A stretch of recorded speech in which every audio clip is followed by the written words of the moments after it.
how do I design my products, and in fact, what do my products now look like with AI embedded in them, and or do I have a new product offering to put into the market?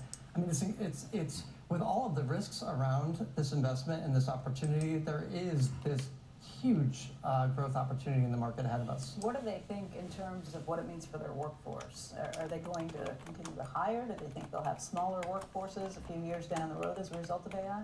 That is the question. And if you look at the survey results, Becky, it's pointing to a shape of an hourglass, which is sort of a typical shape you would see when tech advances, right? It's that mid-skill that seems to be disrupted. The conversations I'm having, though, around this topic is it's not just the mid, it's every single layer will be disrupted in the labor pool. To the extent which layers will be impacted more really will depend on how quick and how far the technology advances. But it's not just one layer. I would say overall, what we're seeing is a shift in specific workers within the workforce, but an overall optimism as it relates to, because of the growth coming from the investment and the opportunities and overall optimism about the bottom line, not a decline in overall labor. Okay, just because people like Andy Jassy have said we will hire fewer people down the road as a result of this. That's not the feeling you get from CEOs overall? When I think it's a mixed result. And I just think about my own business, and I think about, we are a very labor-intense business, and although parts of the labor force will change, I see us hiring into that labor workforce, and in addition, continuing to hire really thousands of graduates. That's what I was going to ask you. Are you still hiring college graduates? Because college graduates, I think, have a 6% unemployment rate versus the national average of 4.3% or whatever. New graduates. New graduates. Right, new college graduates, because it's harder for companies to say, do I want entry-level people right now? Do I need as many of them? You're hiring just as many? We are absolutely hiring. I kind of explained it this way to our teams. I said, when I was hired at KPMG, I was assigned to the copy machine. Today, we're not assigning our new associates to the copy machine. They're doing really advanced extraction data analysis, along with all of the other things that they're trained at university to work on. Do they understand AI better than your older employees? They have a leg up on it? They do have a leg up on it, for sure. And it is about adoption. We, for example, have put AI tools in the hands of every single one of our employees. And we've done that from the very, very beginning. And the point around that is to ensure that our employees can meet our clients' demands, right, before they can. But adoption is absolutely key. And the good news around that is we are starting to see that adoption curve really, really accelerate in terms of the use of AI in our business. It's fun. The thing I've struggled with is, is it qualitatively different than technology always gets better and faster and cheaper, and software is, eating the world was 20 years ago? I mean, is it that much different, or just an accelerated version of that? Is AI basically just an extension of what we've been seeing? The technology today is incredible. I mean, if you think about how a workforce, for example, will be interacting with agents, it is completely different. We're seeing it already today in our business, and CEOs that I'm speaking to most certainly are also seeing this. It is about managing not only humans, but agents within a workflow. And so before, where you might have had 10 individuals in a process workflow within a business, you're now perhaps seeing 5 humans and 5 agents. And those agents need oversight and review. The inputs have to be right. We need to understand how the agent actually did its work and performance, and of course the output needs to be reviewed as well. It is transformational. But that sounds like you will have fewer workers if you're going from 10 people to 5 people doing the work along with 5 agents. I would tell you, however, if you think about the opportunity around this technology, I mean, you can see it already in terms of the investments that are being made in AI and agents. It's incredible, and in fact, it is in many ways supporting, I would expect, or at least CEOs are saying, the U.S. economy. The opportunity and the growth around this is exceptional. So the rest of us get a 4-day work weeks? Wouldn't that be nice? It would. Tim, thank you for coming in today. We appreciate it. It's like trading around the clock. I'm not sure we're going to have any days off. Great. All right, coming up, LeBron James teasing his next move, and we're teasing that. So see what all the teasing is about after a break. Maybe LeBron will refer to this team like we're referring to his team. hold your breath on that. Or maybe not. Yeah.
All right, shares of mobile ad company AppLovin feeling a little less love this morning, down the pre-market after falling 14% yesterday. Bloomberg reporting the SEC has been probing the company over its data collection practices. It said the government is responding to a whistleblower complaint and multiple short seller reports and wants to know whether AppLovin violated agreements on pushing targeted ads to consumers. Neither AppLovin or the company has been accused of any wrongdoing. In a statement to CNBC, AppLovin said, quote, as a global public company, we regularly engage with regulators, and if we get inquiries, we address them during the ordinary course of material developments, if any would be disclosed through appropriate public channels. All right, fallout from a major fire at a New York State aluminum plant back in September. The plant's owner, Novelis, said that a major portion of that plant has been knocked offline until early next year. A new Wall Street Journal report says that that could have serious supply chain implications for automakers, especially Ford. Novelis supplies about 40% of the aluminum sheet that's used by the auto industry in the United States, and Ford is the biggest user of that aluminum from that plant. The Journal says that the setback is severe enough that Ford will likely flag the implications to investors when it reports quarterly results later this month. Ford has said that it is exploring all possible alternatives to minimize potential disruption, but you can see shares of the company off by about 1.5% this morning. NBA superstar LeBron James sparking a flurry of speculation yesterday after posting a 9-second video on X and teasing his, quote, second decision today at noon Eastern. The video mimicked the look of the decision from the TV special from 2010, in which he revealed he was leaving the Cleveland Cavaliers to sign with the Miami Heat. The 40-year-old star hasn't revealed whether the upcoming season will be his last in the NBA. He's the all-time leader in points and minutes played. If he wants to follow the Michael Jordan playbook, you've got to retire once and And then run come over back, time. right? Play for another team, maybe Find come back, another maybe find sport. another sport too, right? What would it be? Lacrosse for LeBron? Isn't he a big Paddleball. entrepreneur? Yeah, he's Oh, no, yeah. isn't he Padel. one of Is he those pickleball? Padel entrepreneurs? Yeah. Is he Yes, an investor? yes. Yeah. Okay, so there you have it. There's another sport. When we come back, we're going to break down AMD's huge stock jump and what that OpenAI deal could mean for the chip maker. We'll be speaking with the top analyst right after this break. Squawk Box, we'll be right back.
Welcome back. AMD shares gaining about 24% yesterday following that news of the company's deal with OpenAI. OpenAI could be in line to acquire a 10% stake in AMD over time.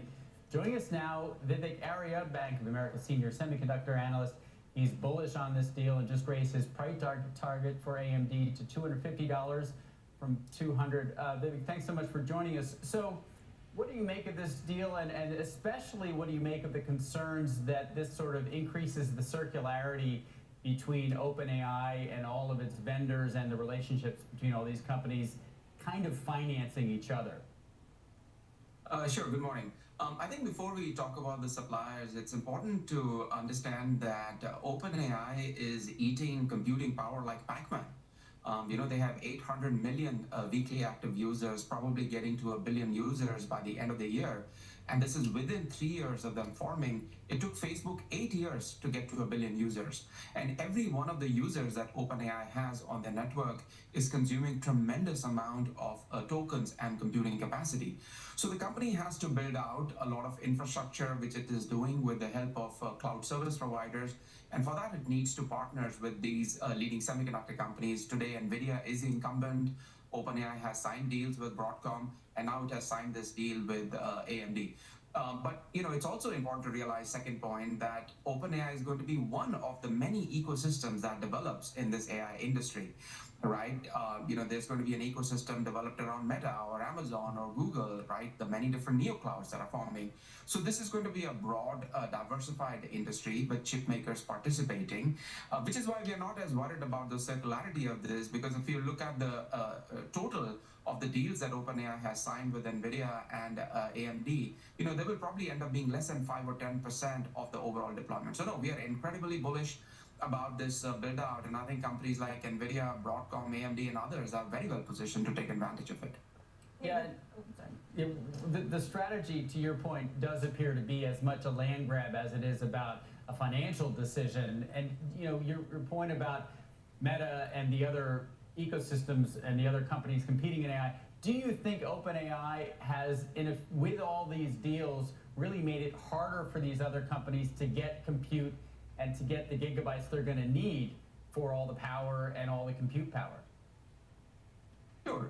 So I do think that the constraint in this industry is not going to be chips. I think it is going to be power. It is going to be the build out of data centers. So I would agree with you there. But many of the companies that are competing against OpenAI, these are public companies.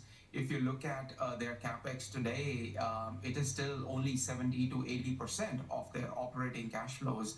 So they're very well positioned to fund a lot of their deployment through operating cash flows. Capex intensity is much higher. Used to be 10 to 15%. Now it's closer to 25%. But their cash flow from operations is over 30%.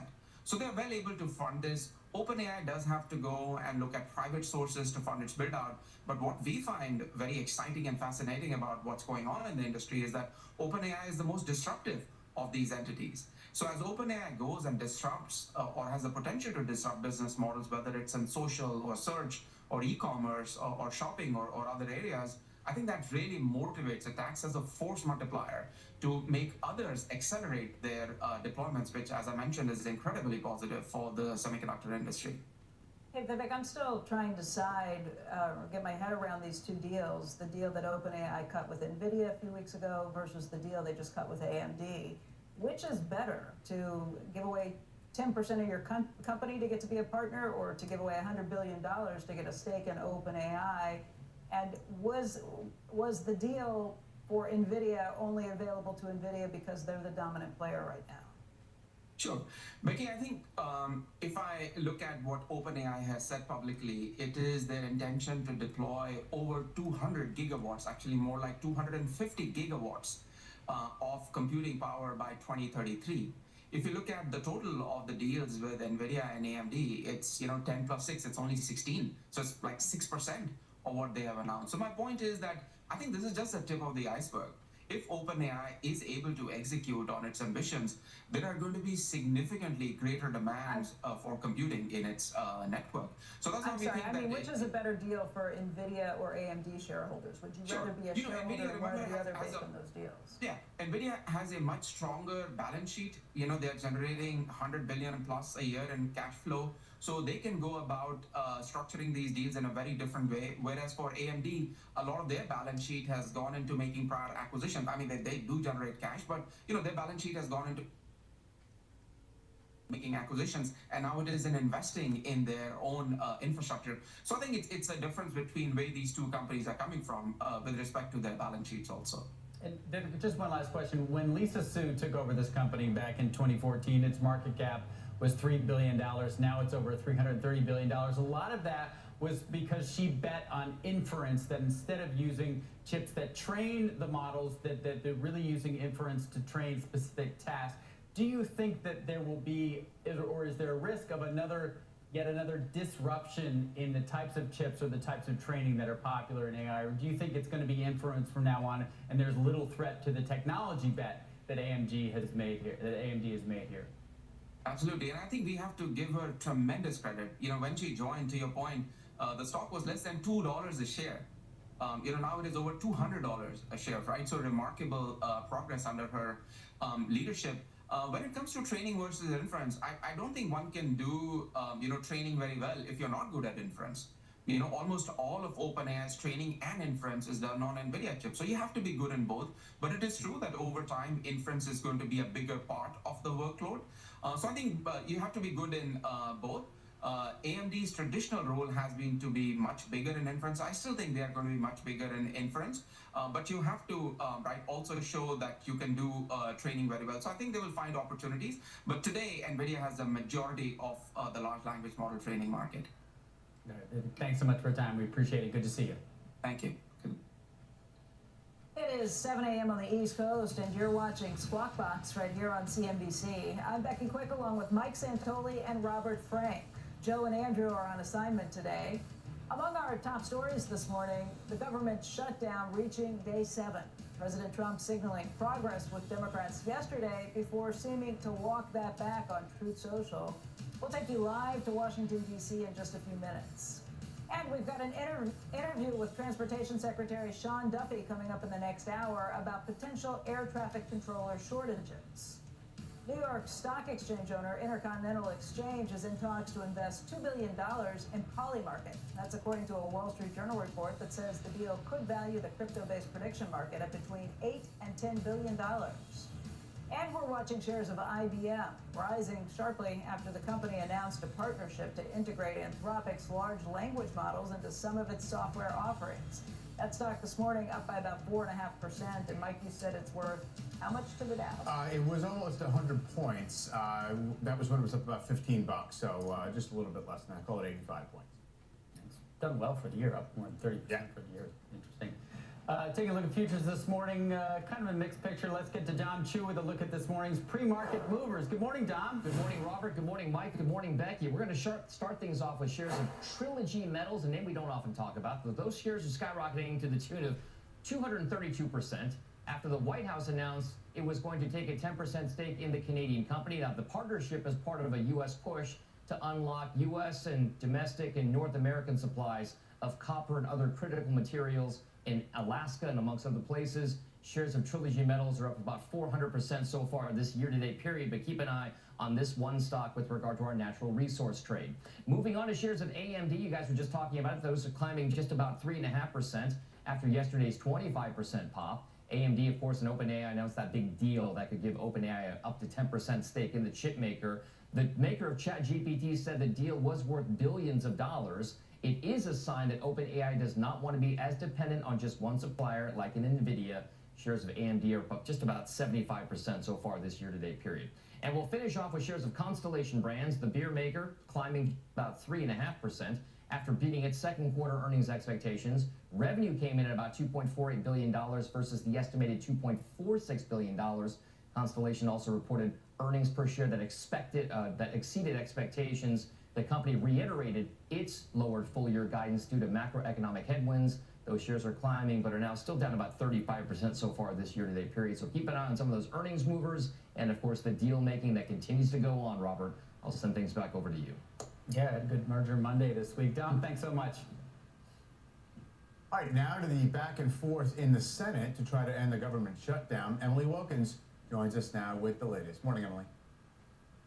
Morning, Mike. Well, yeah, President Trump said he was open yesterday to making a deal with Democrats on extending those Affordable Care Act tax credits. That opens up a potential off-ramp here for the government shutdown. But Trump did come back, caveat his comments with a post on Truth Social, saying that he was happy to work with the Democrats on their failed health care policies or anything else. But first, they must allow our government to reopen. And that stance from Trump mirrors the stance of a number of Senate Republicans that I spoke with last night. All of them said they're open to talks, but they're on hold right now until the government reopens. And Senator Susan Collins is actually circulating a plan that promises to address those healthcare subsidies once the government is back funded again. Now, Trump is not the only Republican who actually seems interested in an extension. We certainly heard from a lot of moderate Republicans who are interested, but last night, Congresswoman Marjorie Taylor Greene tweeted that while she is not a fan of the Affordable Care Act, something needs to be done about those expiring subsidies. She posted that when the tax credits expire this year, my own adult children's insurance premiums for 2026 are going to double, along with all the wonderful families and hardworking people in my district. Nearly 11% of those in Greene's Georgia district are enrolled in the ACA marketplace. That's according to the Kaiser Family Foundation. But for now, the shutdown stalemate is continuing. The Senate voted again and failed again last night to fund the government. But one of the crossovers who had voted yes, Maine Senator Angus King, he's an independent but caucuses with the Democrats, said he's now considering changing his yes to a no if Republicans aren't more forthcoming with discussions over those health care premiums. Another vote on the temporary funding is expected today, and guys, at this point, we expect that one to fail as well, but of course, we'll be keeping a close eye to see if there's any breakthrough in these negotiations. Mike?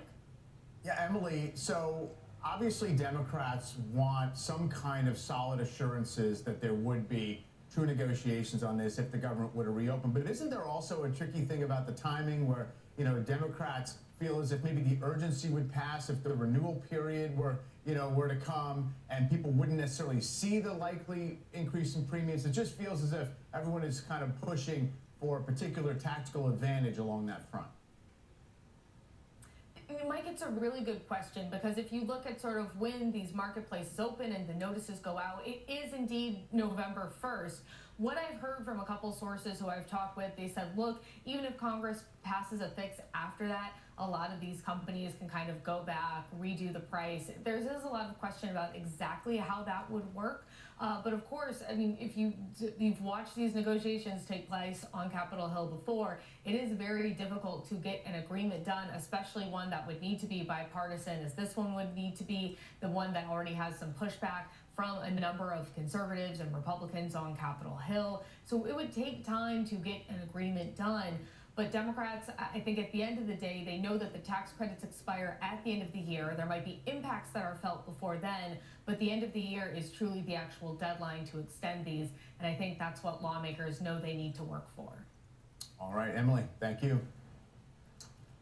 When we come back, Bitcoin hitting a record high this week, trading within striking distance of that level this morning. You can see right now $124,373. We're going to have more on this story after the break. And later this morning, Transportation Secretary Sean Duffy will join us on the impact of the shutdown on air traffic controllers and potentially travel delays as well. Squawk Wax will be right back.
The biggest winners are gold. I think it's up 46, 47%. Bitcoin, I want to say it's up 50 or 60. I'm not even sure. There's a Morgan Stanley basket that's a retail flow basket that has all the meme stocks, and it's up 67, 68%. So it's really what retail jumps on. So crypto, digital gold, that's obviously something that's very, very appealing. Does that mean you're jumping on all of that right now? Well, I'd want to have positions in all of it, for sure. That was Tudor investment founder Paul Tudor Jones on Squawk Box yesterday. Bitcoin is trading near a record high. Joining us now, Anthony Pompliano, professional capital management founder and CEO. Anthony, it's good to see you. So I have to tell you, when we talk about crypto and Bitcoin, you want to keep up to date. It's a big, important market now with massive participation, but the story's always the same, isn't it? I mean, it's sort of like store of value, more people know about it and want to participate in it. Is there anything that's kind of moving the needle on a fundamental basis or a flow basis at this point? Well, look, I actually think one of the problems with the traditional financial market is that people have to pay attention to it, right? If you think about what's going on in the stock market, I have to know what the company is, what products they're constantly coming out with, who are they selling them to, what's the latest earnings report, what's interest rates, all this information. It's very hard. And so if you think of the average American, they are getting punished in the economy, right? That K-shaped economy is really, really hurting a very large portion of it. And the beauty of Bitcoin is the very simple story. They are never going to stop printing money, so therefore Bitcoin will never stop going up. And if you simply think of Bitcoin as savings technology, all you have to do is go out, work hard at your job, make money, spend less than you make, and then put the extra savings into Bitcoin, and then allow Bitcoin to benefit from what we know is going to happen, which is they are never going to stop printing money. And I think that simplicity is actually very attractive to some cohort of investors. And now you see investors saying, wait a second here, this quote-unquote debasement trade means that I don't have to go do all that work. I can simply just go and buy something like Bitcoin. And I think that really maybe the story of finance of this decade is that Bitcoin is becoming the hurdle rate, right? Historically, we've looked at things like the S&P. If you go back to 2020, the S&P is up 100% since 2020. Priced in Bitcoin is down 90%. All of the returns that people are talking about in traditional finance, most of them are negative because no one can beat Bitcoin. And so if you can't beat it, then we just say you got to buy it. And I think that's what a lot of investors are starting to do. That's true. Now, the vast majority of Bitcoin that an individual saver is buying is being sold by somebody who already owned it, right? I mean, it is a massive industry that's essentially just kind of middleman frictional. It's mostly about trading. It's not about anything else. It's not about, like, you know, opening up a savings account where the bank creates the asset. Well, there's always going to be trading volume in any asset, right? People are obviously going to constantly be trading an asset back and forth. But what you see is more and more Bitcoin is being taken into what we call illiquid supply. So over time, that percentage continues to increase where every Bitcoin that I buy, no one's ever touching it again until I die, right? And I think there's a lot of Bitcoiners who believe the exact same thing. And so what you're starting to see is that illiquid supply number is creeping up. And so as more capital comes in, the only thing that can happen is if you have a finite supply asset, more people want that asset, but the people who hold it aren't willing to sell it, the price has to go up to clear the market, and that's why Bitcoin continues to go up over time. Gold has done better than Bitcoin this year. Do you think in the crypto community they see gold as an ally, or is it a competitor? Yeah, you know, it's funny that on one hand, Bitcoin and crypto folks, they're brothers in arms, right, in the fight against currency debasement. On the other hand, I think that the gold bugs are having a field day because they're outperforming Bitcoin. I think gold's up 50% this year, Bitcoin's up about 33%. What I will say is that the average return since 2015 of Bitcoin in Q4 is 60%. So the gold bugs, you know, you're not at the finish line for the year yet. Let's see what happens. But if you go back just 5 years, right, gold is up about 100%. And then during that time, Bitcoin's up 1,000%. And so I think that they both benefit from the same thing. It's just that you have a smaller market cap asset. It's got a lot more volatility in Bitcoin. And therefore, it's kind of gold with wings is the way I like to think about it. What's the difference between those investor pools, or do they overlap? I think that you generally are going to have an older audience that's got gold. You're also going to have the central banks today, institutions. But very quickly, you're starting to see more and more people that own Bitcoin. They're getting older. It's been around for 15, 16 years now. But also, I think that people aspire to have the central banks eventually hold Bitcoin. The question is just, when do they do that? And what are the geopolitical things that start to transpire if all of a sudden you're saying, we're going to go put Bitcoin in our actual treasury reserve? You have a kind of a purist's take on the utility of Bitcoin as this store of value and this anti-debasement asset. Where does then the kind of publicly traded crypto asset treasury companies fit in? it just seems much more about kind of a financial engineering workaround that people are paying a premium for the asset they could just buy straight. Yeah, so I think there's going to be two different types of public market players. There's the category creators, and frankly, in my opinion, the category winners, companies like Strategy and MetaPlanet, who they've come out and said, look, we're going to buy Bitcoin, we're going to hold that Bitcoin, and we're going to use different capital market tools to go and buy more Bitcoin. We've got a business that we've created. ProCap BTC is the private entity that's going public, raised $750 million for it. And our goal is to not only hold Bitcoin on that balance sheet, we think it's a great treasury reserve asset, but then go build products and services on top of that to go get more Bitcoin. And so if you think of traditional financial institutions, they have a dollar-denominated balance sheet. They build products and services to go and solve problems in the market, and they get more dollars on their balance sheet. Well, we think that you can build the same type of financial institution, but rather than do it to try to get more dollars, try to get more Bitcoin onto your balance sheet. And so I think that generally what you're seeing is you're going to see some companies that hold the asset, and then you're going to see companies that say, look, we want to offer products and services in the market so that we can get more of that asset onto our balance sheet. And one thing about gold is as it goes up in price, it becomes less tethered to whatever utility that the actual metal is used for, right? The jewelry, the industrial uses. Bitcoin ideally is in that same category, right? I mean, it's almost better if we're not pretending that it's being kind of used in a transactional way for things not asset-based. Yeah, look, I think that Bitcoin. People used to always say to me, "It's not backed by anything." Right. And what I would always say to them, well, what's the most valuable commodity in the world? And 5 years ago, this used to be controversial. Now I think everyone agrees that the most valuable commodity in the world is computing power. And so Bitcoin is backed by computing power. And so if you think about it from that perspective, there is this kind of tethered to reality where there's mining and there's computational power and power generation, things like that. Now, to your point about gold, definitely the bigger it gets, the smaller the percentage of kind of the industrial use case. With Bitcoin, I actually think that what we are watching is, it's something I've changed my mind on, is Bitcoin is not competing with the US dollar in the sense of transactions. Mm-hmm. Instead, with the rise of stablecoins, now what we're seeing is in your regular traditional financial life, you have a savings account, you have a checking account, you have a brokerage account. Now in the digital world, your savings account is Bitcoin. Your checking account is stable coins, and then you're going to have a bunch of assets that you go from a brokerage account standpoint that you're going to try to generate more of a return so that you can go back into your checking or savings. Mm. And so I actually think that it's not new. It's just new types of assets that people are starting to figure out. But you don't how want people talking about using it to buy a pizza or a car or a house if it's supposed to be an asset that's climbing in value. Maybe that happens at some point in the future. I just look at the market data. Stable coins are being used for that stuff in the digital world, not Bitcoin. And I think that that's good. Like, I don't want to spend an asset that I think is going to be worth more in the future today. It's still a big marketing thing. Like Grant Cardone, the big motivational speaker, he's selling his house in Miami. He's only going to take Bitcoin.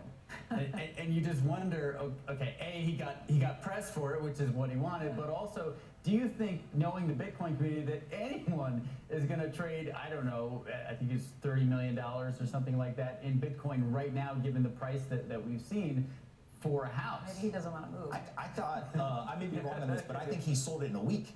If I remember correctly, I think somebody actually came in and said, I think somebody came in and said, hey, I'm going to buy it. So who that Bitcoiner is, I'm not sure, but I wouldn't be doing that. Yeah. Anthony, thanks. Absolutely. Thanks for having me. When we come back, shares of Ionis Pharma have nearly doubled year to date. That company is preparing to update investors on its pipeline at an event right here at the NASDAQ today. The CEO will join us next. And later, former IRS Chief Danny Werfel will join us on the leadership changes just announced by the Trump administration and the impact of the government shutdown, what it means for you, your taxes, your money. Squawk Box will be right back.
Welcome back, everyone. Ionis Pharmaceuticals is hosting an Innovation Day for investors here at the NASDAQ market site today. And joining us right now ahead of that is Brett Monia. He is the CEO of Ionis.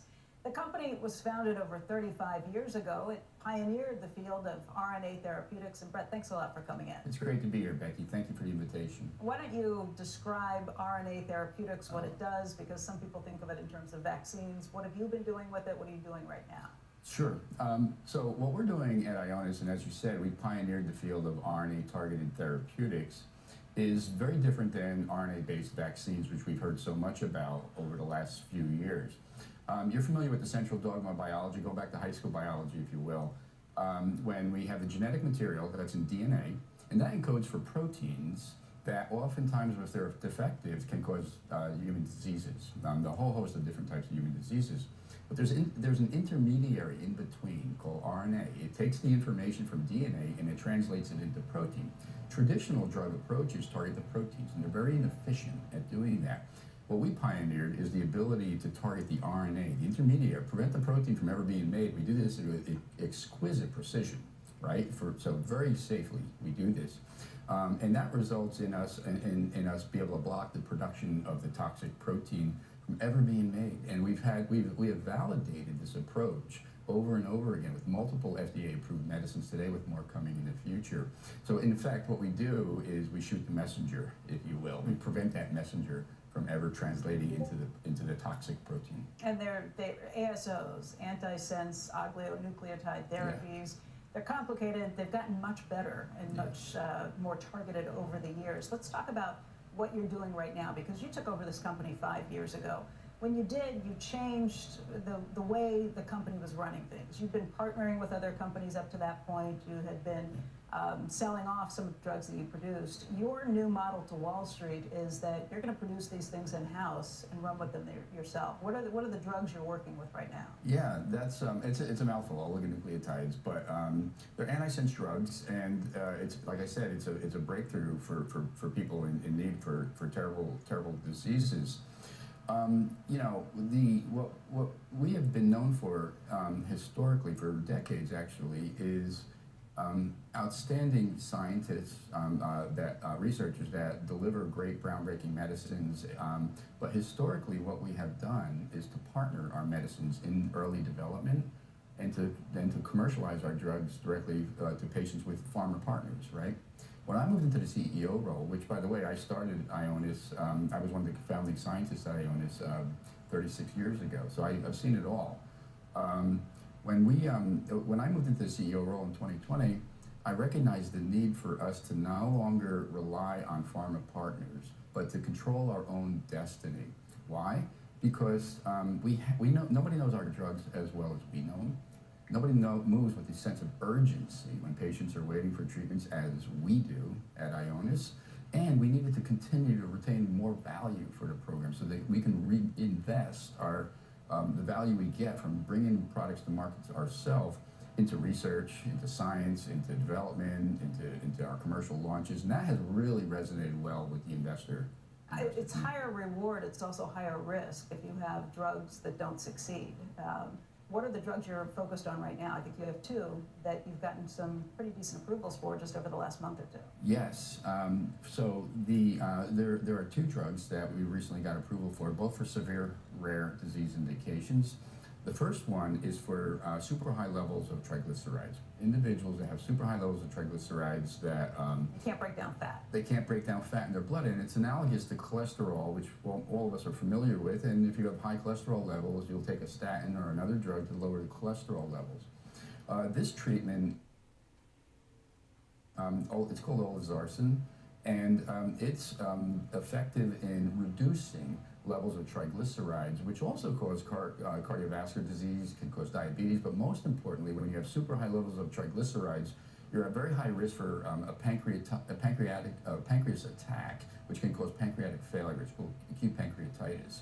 And what we showed in groundbreaking results in September was not only can we substantially lower triglycerides in this patient population by 72%, unheard of before, but also we were able to show outcome. We were able to show reductions in pancreatitis by 85%. It's never been shown before. This has really gotten people's attention on Wall Street.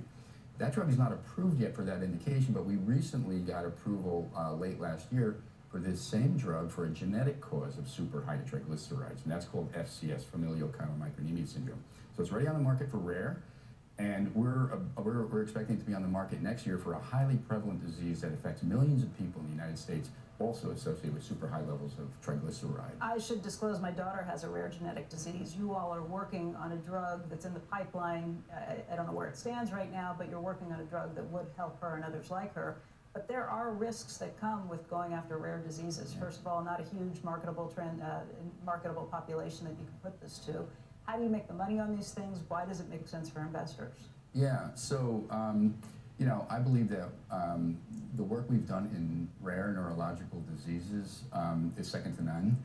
I believe we've cracked the code on treating rare neurological diseases that affect pediatrics, children most times. You know, we have 2 medicines approved that are treating neurological diseases, including Spinraza for spinal muscular atrophy, Qalsody. That's when you partner with Biogen. Biogen. Qalsody for ALS, the first ever disease-modifying treatment for a genetic cause of ALS. That's also partnered with Biogen. That was the previous business model, right?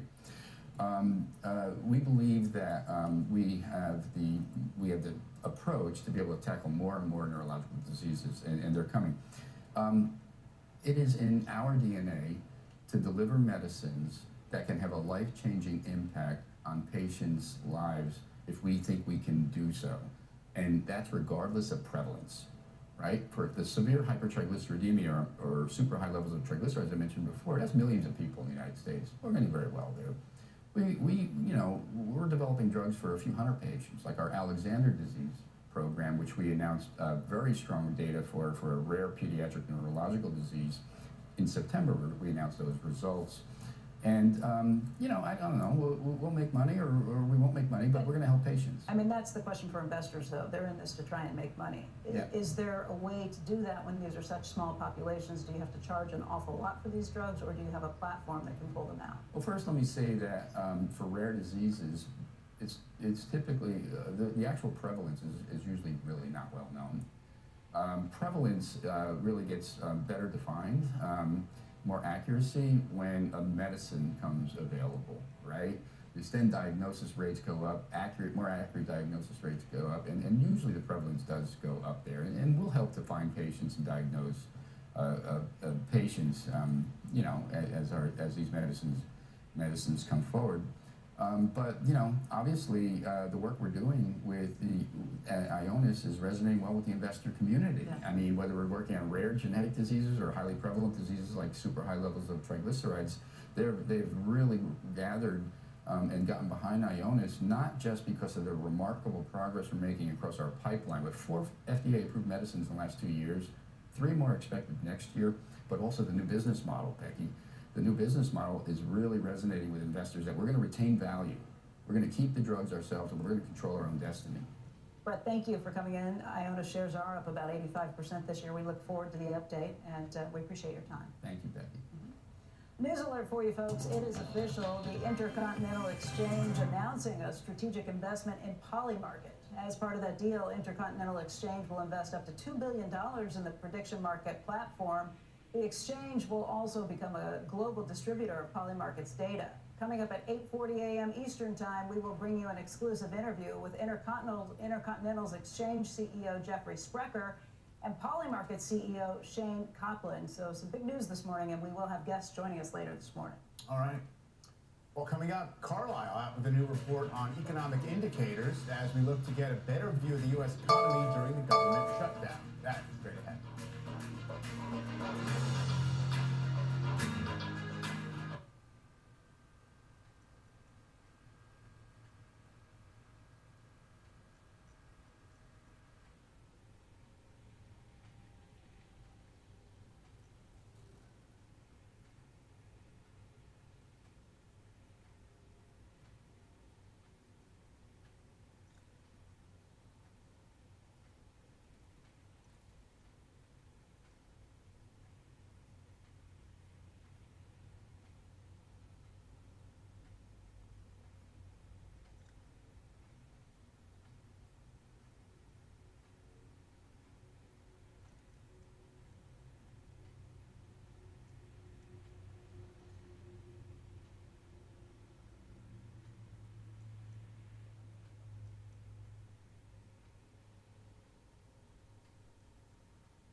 Welcome back to Squawk Box. Equity futures holding steady just above the flat line. You see the S&P 500 right above record close levels. The NASDAQ is indicated higher by just about 10 points. Take a look at Treasuries. Has been a little bit of a lift to yields at this point. You got the 10-year at 4.17 or so, 2-year yield at 3.60. Gold has been on a tear. Very overbought, but very strong trend as well. Not far below that $4,000 an ounce level, 39.8350 right now. And Bitcoin also traded above 125,000 briefly yesterday. It is down about 1%, just below that level right now. All right, coming up, a new read on the economy from Carlisle, and later Transportation Secretary Sean Duffy is going to give us an update on the impact of government shutdown on air traffic controllers. Squawk Box, we'll be right back.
New this morning, global investment firm Carlisle releasing a report on economic indicators based on its portfolio, which spans nearly 300 active companies, 700 real estate investments, and 730,000 employees worldwide. Joining us now, Jason Thomas, head of global research and investment strategy at Carlisle. Jason, great to have you on to kind of put a light on this data. So this is something, just to kind of get the procedural stuff out there. This is these indicators are something that you have maintained for a while, and you've tried to kind of knit them to the publicly available data. Yeah, that's right. So for the last 15 years, we take portfolio company data, as you mentioned, 277 companies. They generate lots of monthly data, revenues, business volumes, order books, backlogs, prices paid, prices received, very often across many business lines. And we weight each of those time series based on their sensitivity to a macroeconomic variable of interest like GDP. So that weighting scheme allows us to really perfectly replicate the the macroeconomic variable on a backward-looking basis, and then achieve fairly high degree of forecast accuracy in real time, and then over the next 3 to 6 months. So let's get to what the latest, freshest numbers are telling us. I guess the headline would be, we didn't get a jobs report for September. What do your data indicate job growth was last month? Yeah, I think what was most interesting about our monthly data in September was that payroll employment growth implied from the data was only 17,000. So very low. Typically, when you see jobs growth that low, particularly the deceleration observed over the course of 2025, entering the year, payroll employment growth was about 200,000 a month. You would think it was an economy on the cusp of recession or having already succumbed to recession. But that's completely inconsistent with the rest of the data we received, which of course implied GDP growth of 2.7% annualized rate through the end of September. So it's this really very interesting disconnect between what's implied about payroll employment growth and again, broader economic activity. So you characterize it as a disconnect, which it would normally seem to be, but it also seems to match up perfectly with how the markets have been positioned, right? I mean, it seems as if the premise of where equities are, where rates are, is that the weakening job growth is giving clearance to the Federal Reserve to maybe bring interest rates down to some degree, but into an economy that seems to be growing firmly. So, I mean, are you able to project exactly how much momentum there is on that demand side, on the top line of the economy? I think that there was a recovery that we saw really in the consumer. And I think a lot of people have focused on higher income consumers. And yes, there is, I would say, about 35% of households who have a mortgage that was originated before 2022. So they're hedged for interest rate risk. They haven't been affected by the higher rates. They're also asset owners. So they've participated, of course, in the equity market gains. But we did see through the credit portfolio about 150 basis point decline in delinquency rates for consumer loans among the bottom third of households by income. So there could actually be a broadening of consumption growth. And of course, you have to make mention of the AI boom. This is the largest concentrated CapEx boom in over 25 years. And what's so interesting about it is just how disconnected it is from the rest of the economy. That is to say that it's not affected at all by higher interest rates. It doesn't seem to be at all sensitized to the fluctuations we see in the rest of the economy.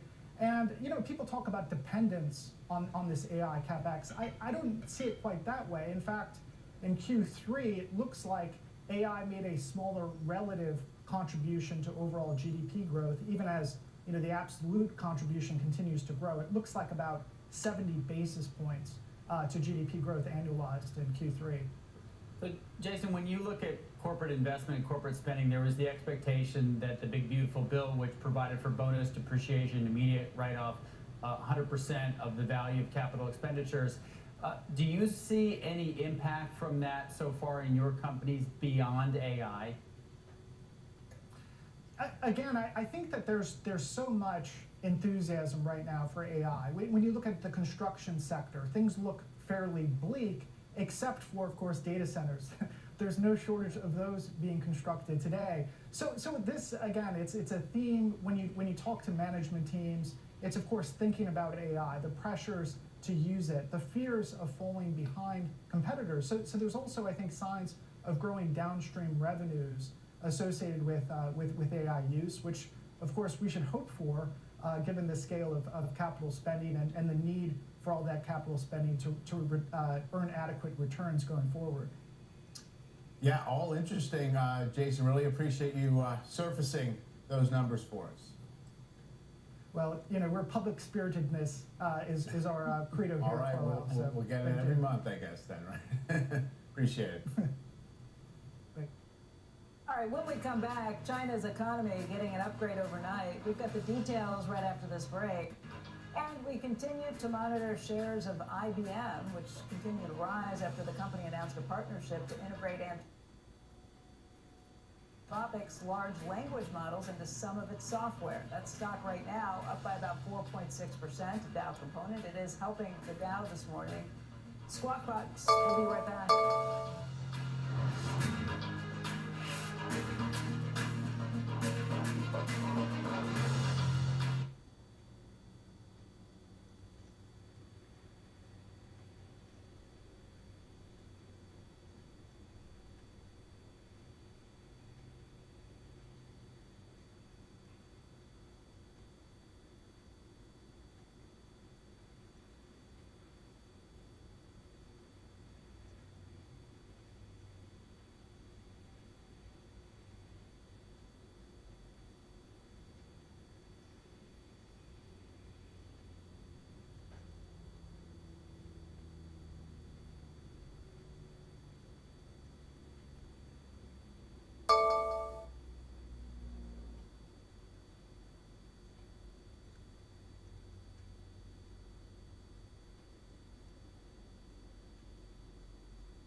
Overnight, the World Bank raised its 2025 growth forecast for China. It expects China's economy to grow by 4.8%. That's up from its 4% forecast back in April. That new forecast is closer to China's official target of 5%. For 2026, the World Bank expects China's growth to ease to 4.2%, partly because of slower export growth and partly because of an expected easing of stimulus measures to try and keep public debt levels from rising too quickly. All right, coming up, the Trump administration announcing leadership changes at the IRS. We're going to talk to former IRS Chief Danny Werfel about the break, and later, Polymarket getting a major investment from Intercontinental Exchange. The CEOs are going to join us later this hour. First on CNBC, this will be a good one. Squawk Box. We'll be right back.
A growing number of officials in the Trump administration now holding more than one job, this time at the IRS.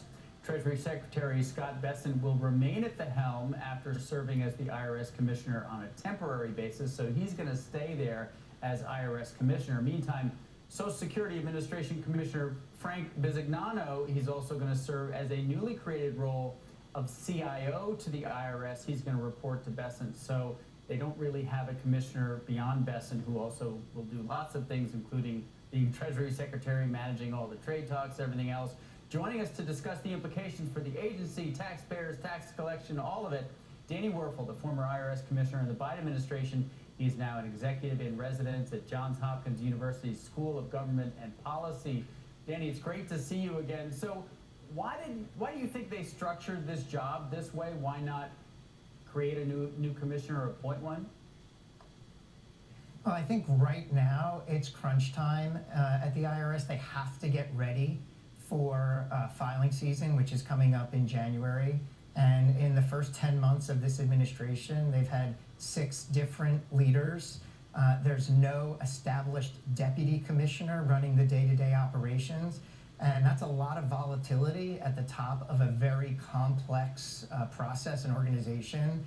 And so steps needed to be taken now to make sure that there is no mistake in the readiness program that's underway at the IRS to get ready for January. And, you know, we saw some concern back last spring, where there were talks about cutting the IRS staff from 100,000 to maybe 60,000, and there was concern, even some reports, that we were going to see an impact on revenue. In fact, since then, revenue has come in stronger than expected. So even though there's sort of changes at the top, doesn't the IRS function on its own pretty well without whoever is named at the top having the official position? Or do you think that we could see some actual disruption based on what you've seen so far going to next tax season? Well, there's a lot in that question. Let me give you a window inside the IRS Commissioner's office. First of all, the IRS is largely a customer service organization. You have people waiting in line outside of walk-in centers to get help with their taxes. You have people waiting on the phone to get questions answered. You have people waiting for their owed credits or refunds, or they have some type of correspondence going on with the IRS, and any delay is just more stress for them. And inside the commissioner's office, what you're doing is you are solving problems. Sometimes those problems don't need to go all the way up to you. Sometimes they do. And what's absolutely important to make sure that all those operations are running smoothly is that there's clarity on who needs to solve what problems, and that you can get access to the right people. If you need to get access to the commissioner, you get access to the commissioner. And solving those problems can mean less wait times, less paper backlogs, and just better customer service. And so my concern right now is with the Treasury Secretary having a huge job just running the Treasury Department, how often is the IRS team going to be able to get to him to solve the many problems that'll emerge in the coming months? I think it's really important for the SSA Commissioner coming in to establish the issues that he will decide versus Mr. Bessent. And they also need to make sure that people have access to them at the IRS. Otherwise, if they can't get access for those decisions to be made and they're waiting around for problems to be solved, it's the taxpayers waiting in line that will pay the price. Yeah, and it's politically popular for people to slam the IRS because nobody likes the IRS. But it is important that someone efficiently and effectively collects revenue. Do you have any concern, based on what you're seeing and hearing from the IRS, your former colleagues right now, that we will start to see any kind of revenue impact going forward, whether it's this year or next year? I actually think it's already started. And going back to your earlier comment that receipts are up, you know, what happens is as the economy grows, receipts tend to go up by definition, but that doesn't mean you're collecting all that is actually owed. Every year, the tax gap, as we call it, the difference between what is owed and what is paid is $700 billion a year. And it takes a while to measure what that is annually. But as you deteriorate the ability of the IRS to collect or enforce tax laws, then that number is just going to go up. And what I like to tell people is a smaller IRS, a less effective IRS, a messy IRS will not mean lower taxes for you. Only Congress decides whether your taxes are higher or lower. A more messy IRS means two things. It means less customer service for you, meaning potentially more stress if you need to reach the IRS. And it means that those who choose not to play by the rules will end up shifting the burden of funding this government from them to you if you're going to play by the rules. So I always say, look, it's not popular. Being at the IRS, you know it's not a popular job, but it is essential to have a functioning tax authority and tax system for a high-performing government and a high-performing nation like the United States. Danny, you mentioned obviously crunch time. January, I imagine, in any year is going to be busy. But what about when we now have this very large new tax bill that was just passed in the summer, and you have a lot of the rules that are going to have to be rewritten and recoded? What's that process like? Is it kind of automatic, or is that an extra lift? It is not automatic at all. Like every day during the fall is essential to make adjustments to systems. They need to be reprogrammed for all the tax law changes. And as you mentioned, even though the Internal Revenue Code changes each year, this year it changed massively with the passage of the Big Beautiful Bill Act. You're running new systems, new system checks, you're changing forms, you're updating guidance, all of it to get ready for what I like to sometimes refer to as opening night on Broadway in January, when tax filing season begins. And every minute and hour across the fall and into the early winter is absolutely essential. So not only do you have big changes in the tax code based on this new bill that was passed, we're also in the middle of a government shutdown. And that can be disruptive as well, as we all know. And so what is that? And with, yeah. What does that mean? So I read that basically beyond 5 days of a shutdown, it starts to affect the IRS. Are there going to be people collecting taxes, especially as we get to this October 15th extension deadline, which for many high earners is really their tax deadline? Yeah, look, a government shutdown is always disruptive, right? First of all, you just have the stress of it, and you have people planning for it. Right now, there are people at the IRS figuring out what to do on day 5, day 6, day 7 of the shutdown, figuring out who's going to be furloughed, how operations will be adjusted to accommodate. All of that time spent, all of that bandwidth means they're not doing their day job, which is to make sure that we have a functioning tax system. And again, it means making sure that your phone call is answered if you have a problem or an issue with the IRS. So every day in the fall is absolutely critical. And right now, because you have these extra things on the plate of a new large bill and a government shutdown, it'll be really important that when this new CEO, and this is a new role, it's never existed before, so there'll be an immediate need to clarify right when Mr. Bisignano gets there, what is my role? What is my role compared to the deputy commissioner role? What is my role compared to the secretary's role? Which are the problems or issues that I'm going to decide, which versus those that will go to the secretary? All of that, and I've heard very good things about the SSA commissioner in terms of his capabilities and his experience. The IRS needs better technology, and he's an expert at that.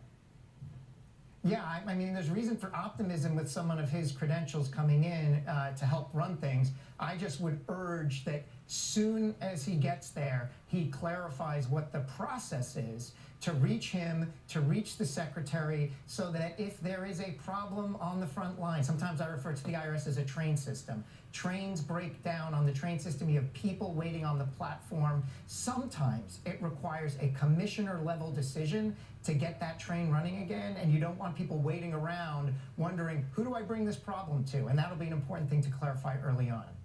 All right, Danny, as always, we appreciate your time, your expertise. Good to see you. Thanks so much. Still got to pay your taxes, even when the government's shut down. Remember that. No rest for the weary. All right, it is 8 a.m. on the East Coast, and you're watching Squawk Box right here on CNBC. I'm Becky Quick, along with Mike Santoli and Robert Frank. Among our top stories this morning, White House Press Secretary Caroline Leavitt confirming the authenticity of a draft White House memo that says furloughed federal workers are not entitled to back pay after the government shutdown. That memo was first reported by Axios. The government shutdown now in day 7.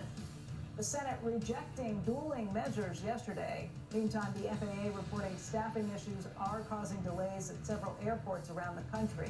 We'll be speaking to Transportation Secretary Sean Duffy about this in just a little bit. In other Washington news, the White House preparing a relief package for farmers. That announcement could come as early as today. U.S. farmers are facing pressure from a record corn harvest and China's reduced soybean purchases. Reuters notes that the shutdown could delay aid distribution. And a late-night fire destroying part of an aluminum plant in New York that supplies automakers with aluminum. Novelis provides about 40% of the U.S. auto aluminum sheets. It says that the plant will not be fully operational until next year. Apparently, Ford is the manufacturer that uses the most from this. The Wall Street Journal says that Ford is the plant's biggest customer and is expected to warn investors about possible impacts when it reports later this month. All right, let's check the futures. Kind of a little bit up this morning, kind of flat. Treasuries, take a look at the 10-year. 10-year still hovering around 4.171.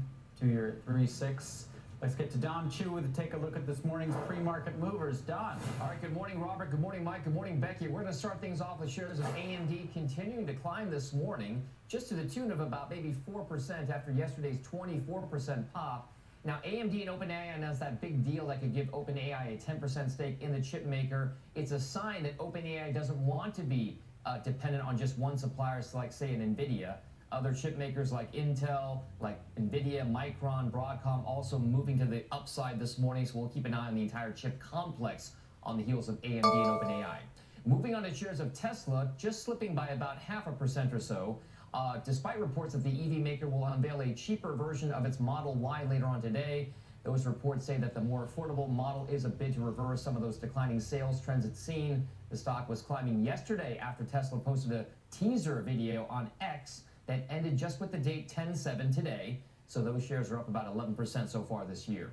And we'll finish off with shares of Netflix climbing just about 1% or so after Seaport Securities upgraded the streaming service to a buy from a neutral. Seaport also put a price target of $13.85 on it, implying an upside of around 19% from yesterday's close.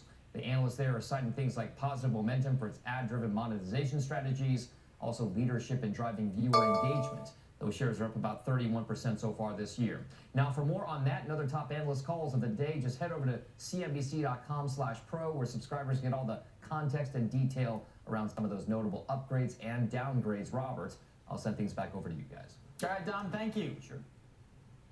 All right, coming up, major U.S. retailers looking to kickstart the holiday shopping season, holding sales events to coincide with Amazon's Prime Big Deal Days. We'll have a closer look in the next hour. But first, air traffic controllers working without pay during the government shutdown, sparking more concerns about staffing shortages and travel delays. Transportation Secretary Sean Duffy will join us next on Fox. We'll be right back.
New Jersey's Newark Airport might already be feeling the impact of the government shutdown. As concerns grow over not receiving their paychecks, air traffic controllers have been calling out from time to time, delaying air travel control. There have been questions about TSA and whether those workers will continue to show up. But joining us right now is Transportation Secretary Sean Duffy. He was at Newark Airport yesterday and he spoke to the air traffic controllers there. I guess Newark is just one of so many places around the country where you're starting to feel this. What did you hear at Newark Airport when you were there? So the controllers are stressed out, right? So they work overtime. They work 6 days a week, tough jobs. They're working on equipment that is sometimes 20, 30, 50 years old.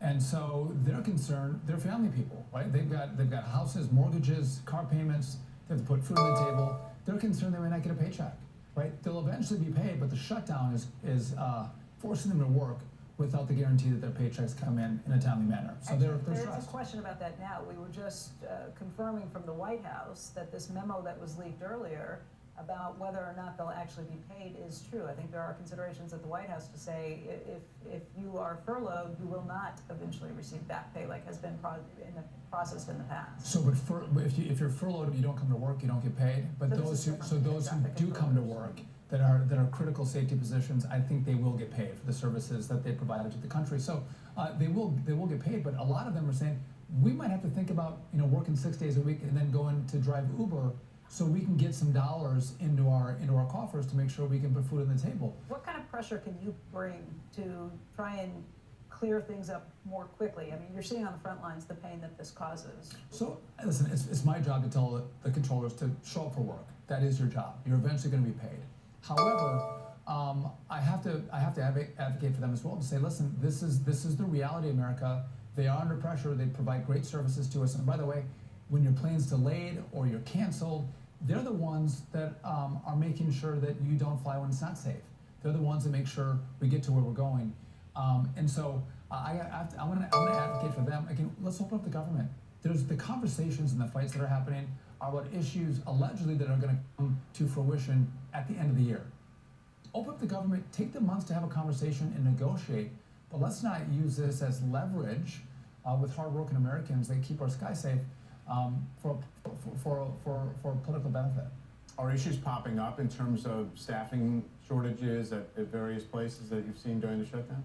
So what we're seeing is I'm not seeing one location consistently controllers not coming into work. What I am seeing is a small blip in one facility, and then that gets resolved and you'll see it pop up somewhere else. So it's not one facility consistently not having controllers come in, but we are seeing issues in the system. And again, you saw yesterday in Burbank, multiple hour delays because we didn't have enough controllers to control that airspace.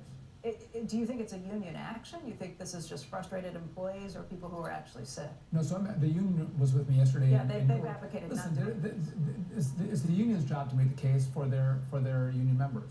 They're great partners. I'm helping make the case for them as well. So no, this is not a union action. Now, could you see in Burbank yesterday that everyone did a sick out? Possibly. I don't have that evidence right now, but it's not led by the national union. They're trying to advocate for the controllers to end the shutdown and get pay coming to the people that provide the services to the skies. Secretary Duffy, the shutdown is just exacerbating a situation that's been pretty untenable for quite a while, where we just don't have enough air traffic controllers.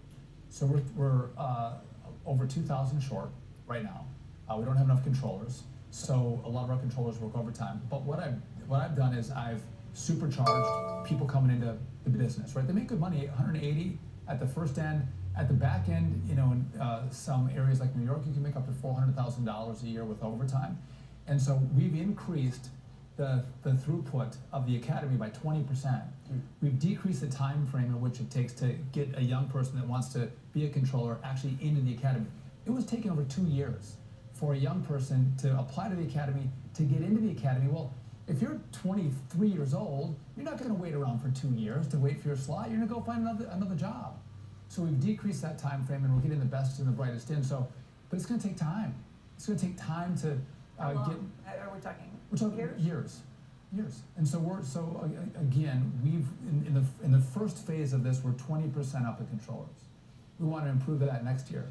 One of the problems with the shutdown, though, is getting them through the academy, they go to towers or TRACONs or centers, and they have to get trained up. And the support staff that's there to train the new controllers to get them certified, we're having issues with the funding to keep those people employed. So it has a ripple effect. At a time when we're trying to make up this 2,000 controller deficit, we don't have the staff in place to actually make sure these young people are getting trained into their This is one of those facilities. areas that really upset voters when you start to see delays, or you even start to see concerns about safety as a result of the shutdown. When I was looking back at the 2019 shutdown in the first Trump administration, the event that caused that shutdown to end was the delays in air traffic and people's flights. What are you hearing from airlines?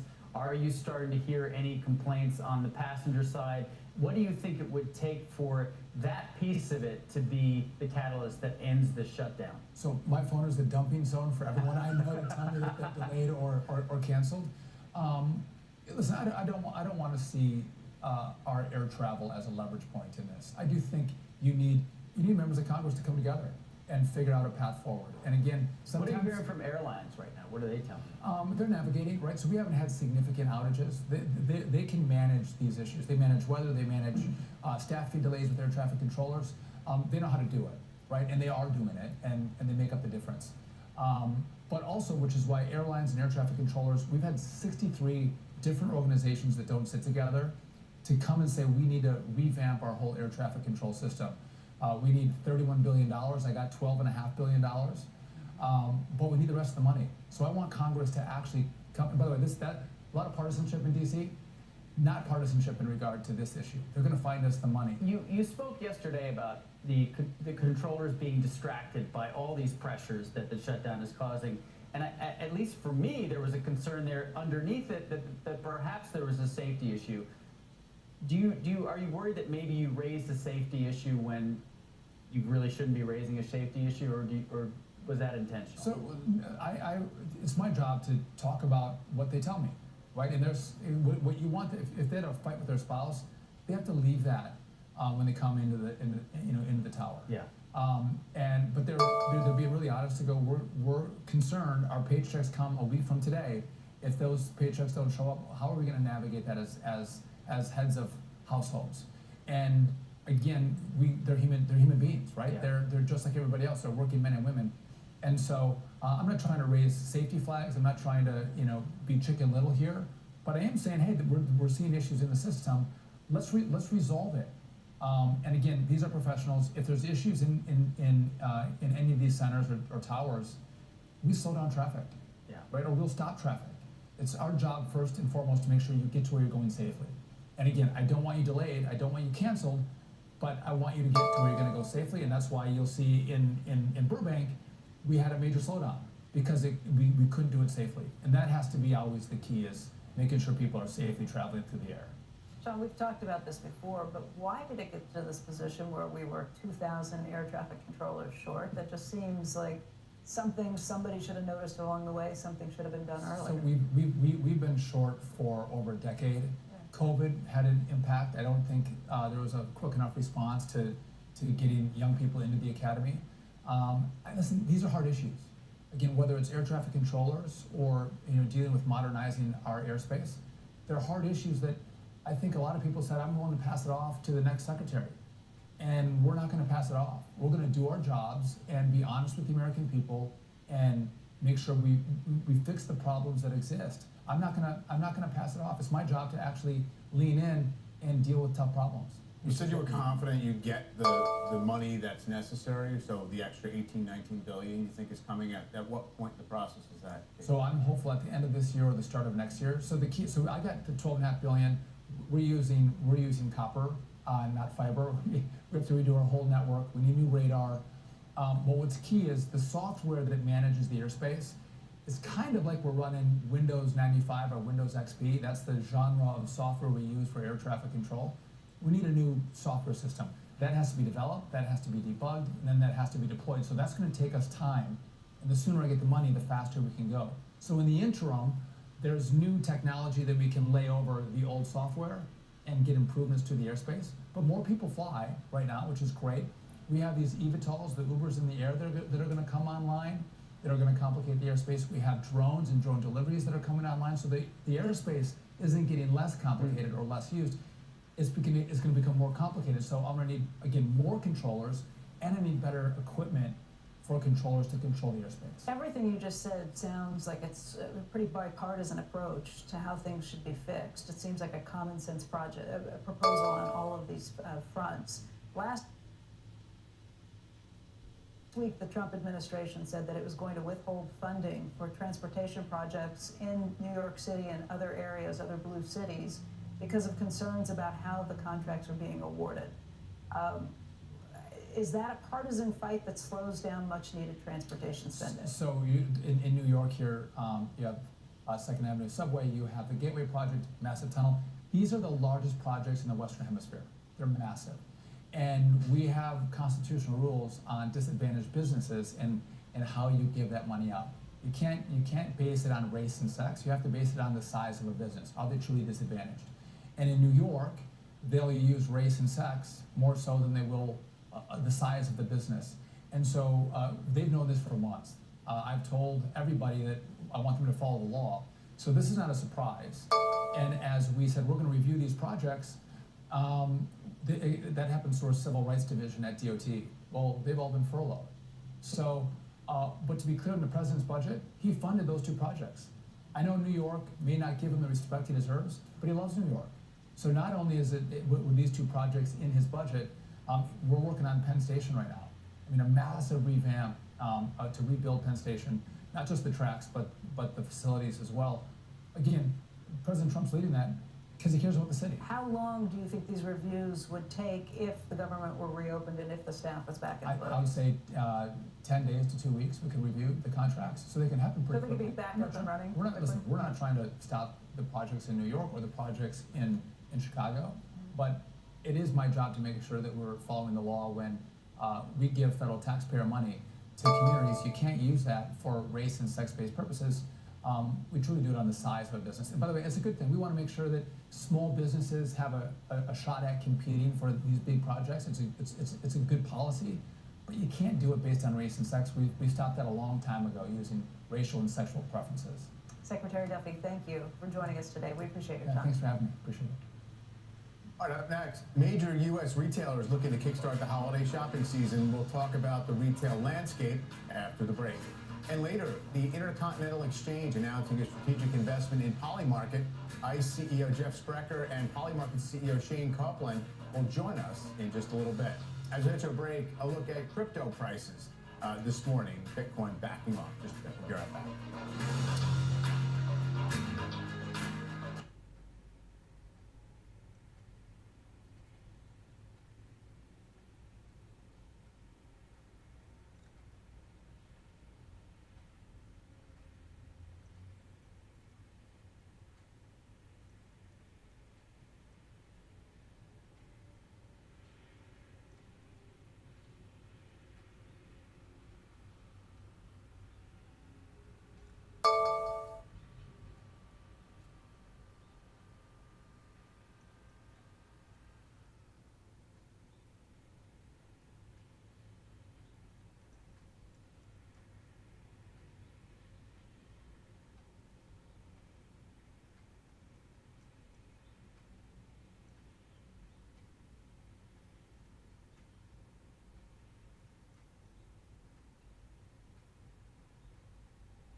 It's been a little more than 6 months since President Trump announced the so-called reciprocal tariffs on the imports from more than 80 countries, with Prime Day and competing retail events underway as a precursor to the holiday spending season. Prices have never been more in focus. Courtney Reagan joins us with a look at the choices retailers need to make and the prices that we all might pay for this holidays. Hopefully they're going to be lower, Court? We'll see. Kind of depends on what you get. I mean, since April 2nd, trade deals, of course, you know, been negotiated with lower rates for some countries, though India tariffs are higher than initially announced. China remains in flux, and then other types of tariffs, like on upholstered furniture, for example, those have also been levied. So while the announcement initially rocked the sector, many large retailers have been able to mitigate much of the tariff costs. Levi, Ulta, Victoria's Secret, Tapestry, all up their share prices between 48 and 58% since April 2nd. Kohl's, Five Below, Elf Beauty, Wayfair, those are all up between 99 and 164% since April 2nd. Now, for the portion of tariff costs that can't be mitigated, retailers are basically making a choice. Pass along that tariff in the form of higher prices or eat it to grow or maintain share, but at the expense of profitability. So Urban Outfitters, Gap, Nike, they're all using what we call the portfolio approach to pricing. So they're holding some prices where shoppers are maybe more sensitive, but then increasing prices on products where consumers are willing to pay more for them. In their most recently reported quarters, Walmart, Five Below, Dollar General, and RH all reported margins lower than their respective average margins for that quarter the last 3 years, suggesting those are not among the retailers passing on as much of those costs and pricing. While tariffs have been largely well managed in the last 6 months, there is worry for the rest of the year. Retailers including RH, Macy's, VF Corp, and Walmart have all warned to some degree that the negative tariff pressure will likely increase as the year plays out. On its earnings call, RH CEO Gary Friedman said, quote, everybody's got to take pricing and your margins are going to get killed. And Macy's CEO Tony Spring recently said his fall forecast is more prudent than earlier this year, but he hopes to, quote, prove myself wrong. How much is, you know, when you talk about tariffs being mitigated, is that just a euphemism for transhipping? I mean, people basically shipping through Vietnam, Malaysia, all these other countries. You know, and so it's like these tariffs have disappeared because we're not really seeing them on the price front. We're not really seeing them in the margins on the retail side. And we don't know what's happening in the countries themselves and some of its currency impacts. Yep. But how much is disappearing, do you think, through transshipping? There are so many different factors. I think there's some portion of that. But a lot of retailers have said, look, we're changing up the factories. We're negotiating with those vendors on the ground. Maybe we're changing the product a little bit. Maybe we're not ordering as much of the product before. Maybe, you know, we're going to have this product made here and now this product made here because the tariff rates, yes, they're there, but they're lower. So there's been an awful lot of things that have been going on. And, you know, behind the scenes, retailers may give you some examples so that you understand that. So we know it's not all transshipping, but they don't want to really share it publicly because, to be fair, supply chain is among one of the biggest competitive advantages for retailers. And it's been something no one's ever wanted to talk about until they were really forced to, say, 2016 and on. I mean, the money's being collected, right? I mean, so the government has certain, you know, revenue levels there. And so in terms of like how it's all getting phased in, right? We've had these delays. Is next year going to look clean? I mean, can we at least say that on a year-over-year basis? I think that's a really good point. I think the end of this year and maybe the first quarter could still look a little messy. And then I think it evens out a little bit after that. So I think if we'll see more pain, it's going to be in the coming 2 quarters, maybe 2.5 quarters. And so some retailers did try to pull some of that inventory forward, but that's not without financial impact too, right? They've got to carry it somewhere as far as a cost perspective. And so some did that to a degree, but when you look at inventories, they weren't really markedly higher than the 3-year average, which I was somewhat surprised about because we ran that as well. In some cases, maybe yes, in some cases, no. So I do think it gets cleaner as we go forward. But we've had retailers at least soft warning, like, it looks okay now, but, you know, we can't promise it's going to stay like that for the next 2 quarters. All right, we're going to talk about which names people should invest in, which ones they should maybe avoid. Courtney, stick around. Joining us with more on the retail landscape Jan Kniffen, J. Rogers Kniffen Worldwide CEO. Jan, it's great to see you. So, following up on Courtney's point there, how do you see these brands, these retailers managing tariffs right now? And do you think that's going to change going into the holiday season? What should consumers expect in terms of pricing, in terms of inventory selection? I think Courtney pretty well nailed it. We don't really see a lot getting passed through right this moment. Maybe 40, maybe 50% of what the tariff is gets passed through. But if the average tariff is running 12, 13%, you know, that's on cost, that's not on sales. And so maybe you only have to pass through 4%, and if only half of it gets passed through, you're looking at a couple of percentage points of increase in sales price. And that's kind of what we're seeing out there. And on any given year, you can always see that kind of number. And remember, they can spread this around in the retail world. If you're carrying 250,000 items, let's say, and 100,000 of them are impacted by the tariff, and you spread the tariff over all 250,000, and it was going to be 2% on the ones you had to pass it through on, maybe you're looking at 1%. So there's a lot they're doing there. And remember, too, the supply chain costs have actually fallen versus last year. The price of a container and the cost to ship the container. So that's a little piece you can work with as well. So it's not just what the factory absorbing, it's what's the supply chain absorbing, it's what the retailer's absorbing, and it's really what the level of the cost really is. And as you said, we do see some, I'm not going to call it cheating, but transshipping goes on out there where a product moves one place and another and maybe avoids part of the tariff. And so you will see all of that happening because retailers are pretty smart. They do this every year. We've been dealing with tariffs and quotas since I got in the business. That's not new. Just the levels and where they're being hit right now is new. So we know how to do this. Janet, it's Courtney, and not that you've been in the business for a long time or anything. You're a very young man, so I don't know what you're talking about, but I understand tariffs have been around since the 1930s, well before you. But I am wondering what you think about prices when it comes to the holiday season, because it's always promotional. That's the name of the game, quite literally. So how are retailers going to manage this? I mean, how does that sort of add a wrinkle to how they're figuring this all out? Well, you were right. Some stuff did come in early, but you didn't see it in inventory levels because every bonded warehouse in the country is full. That doesn't show up in the inventory levels. So we're seeing some of those, I won't call them games, but some of those strategies being played.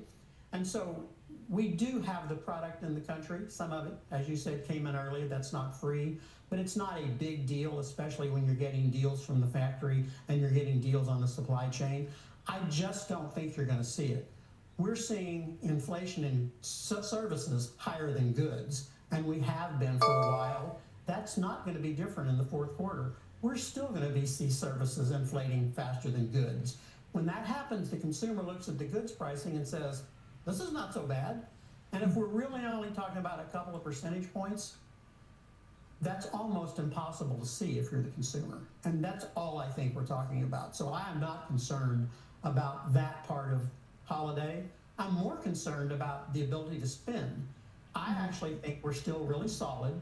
I think the consumer can spend. I think they've got a job. I don't think we've seen all of that change yet. But if I was going to worry, I'd worry about that side of the equation, not so much the tariffs. We've already figured the tariffs out. I don't think they're going to be a big deal into next year at all. And they weren't a very big deal this year. And I don't think they will be in the fourth quarter. All right, Jan, thanks so much for your time. Appreciate it. Certainly investors shrugging a lot of this off. If you look at those share prices of the retailers. Thanks so much for joining us. Good to see you. You too. We have a market alert on Dell. The company raising its long-term guidance ahead of its analyst meeting this morning. Dell now expects annual revenue growth of 7 to 9%. That's up from 3 to 4% previously.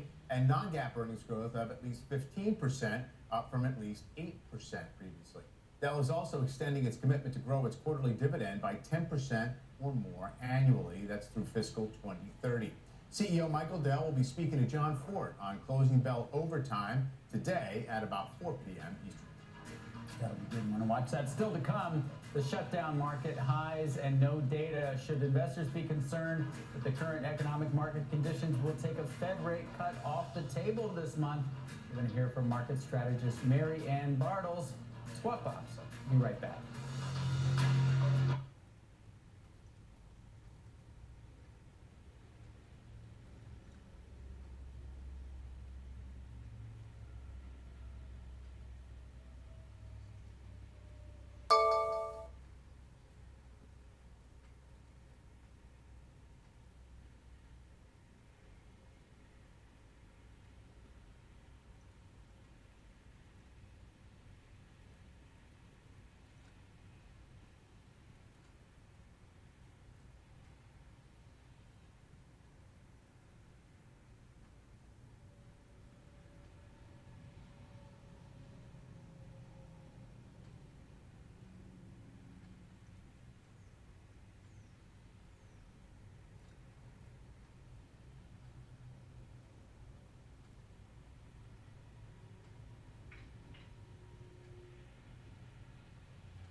right, let's get to Andrew. He is on assignment today, but he's joining us with some big news this morning. Andrew, good morning.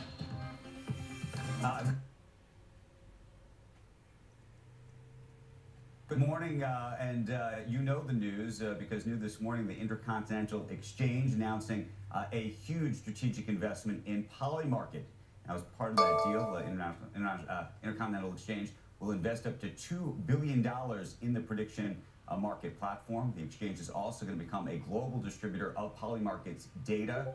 And coming up after the break, we are going to speak with Intercontinental Exchange CEO Jeff Spreckler and Polymarket CEO Shane Coplin in an exclusive interview.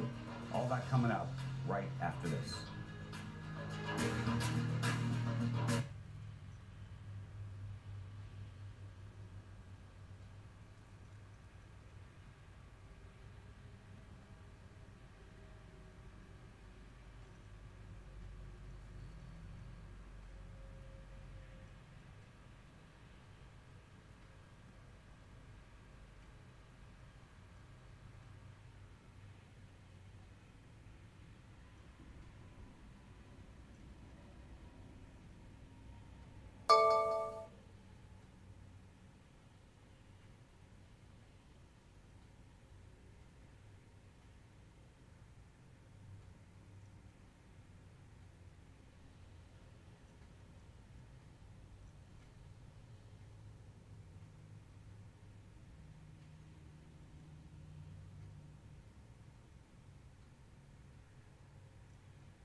Welcome back to Squawk Box this morning. New this morning, the Intercontinental Exchange and Polymarket announcing a huge new deal. It's a strategic partnership.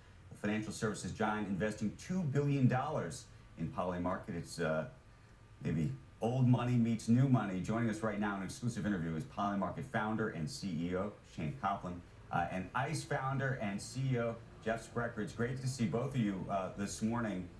It's a fascinating deal, and really, as I said, it's sort of old money, new money. It's all coming together here. Why don't we go back in time just for a second, and maybe Jeffrey, you can explain how you thought about or how this whole thing came about. That's an interesting topic. Shane was falsely accused of wrongdoing and was raided by the FBI. And a mutual friend of the three of us, actually, Tom Farley, called me up and said, "You should reach out to Shane. He's a great guy. He's building something revolutionary, and I think he could use your help." Because a few years earlier, I was falsely accused of something and was raided by the FBI. And I thought about it, and I said, you know, I don't really know this guy. I don't really want to get involved. But that weighed on me. And ultimately, when Shane was exonerated, I picked up the phone and said, "I have something in common with you, and I'd love to sit down and talk about whether or not we could compare notes.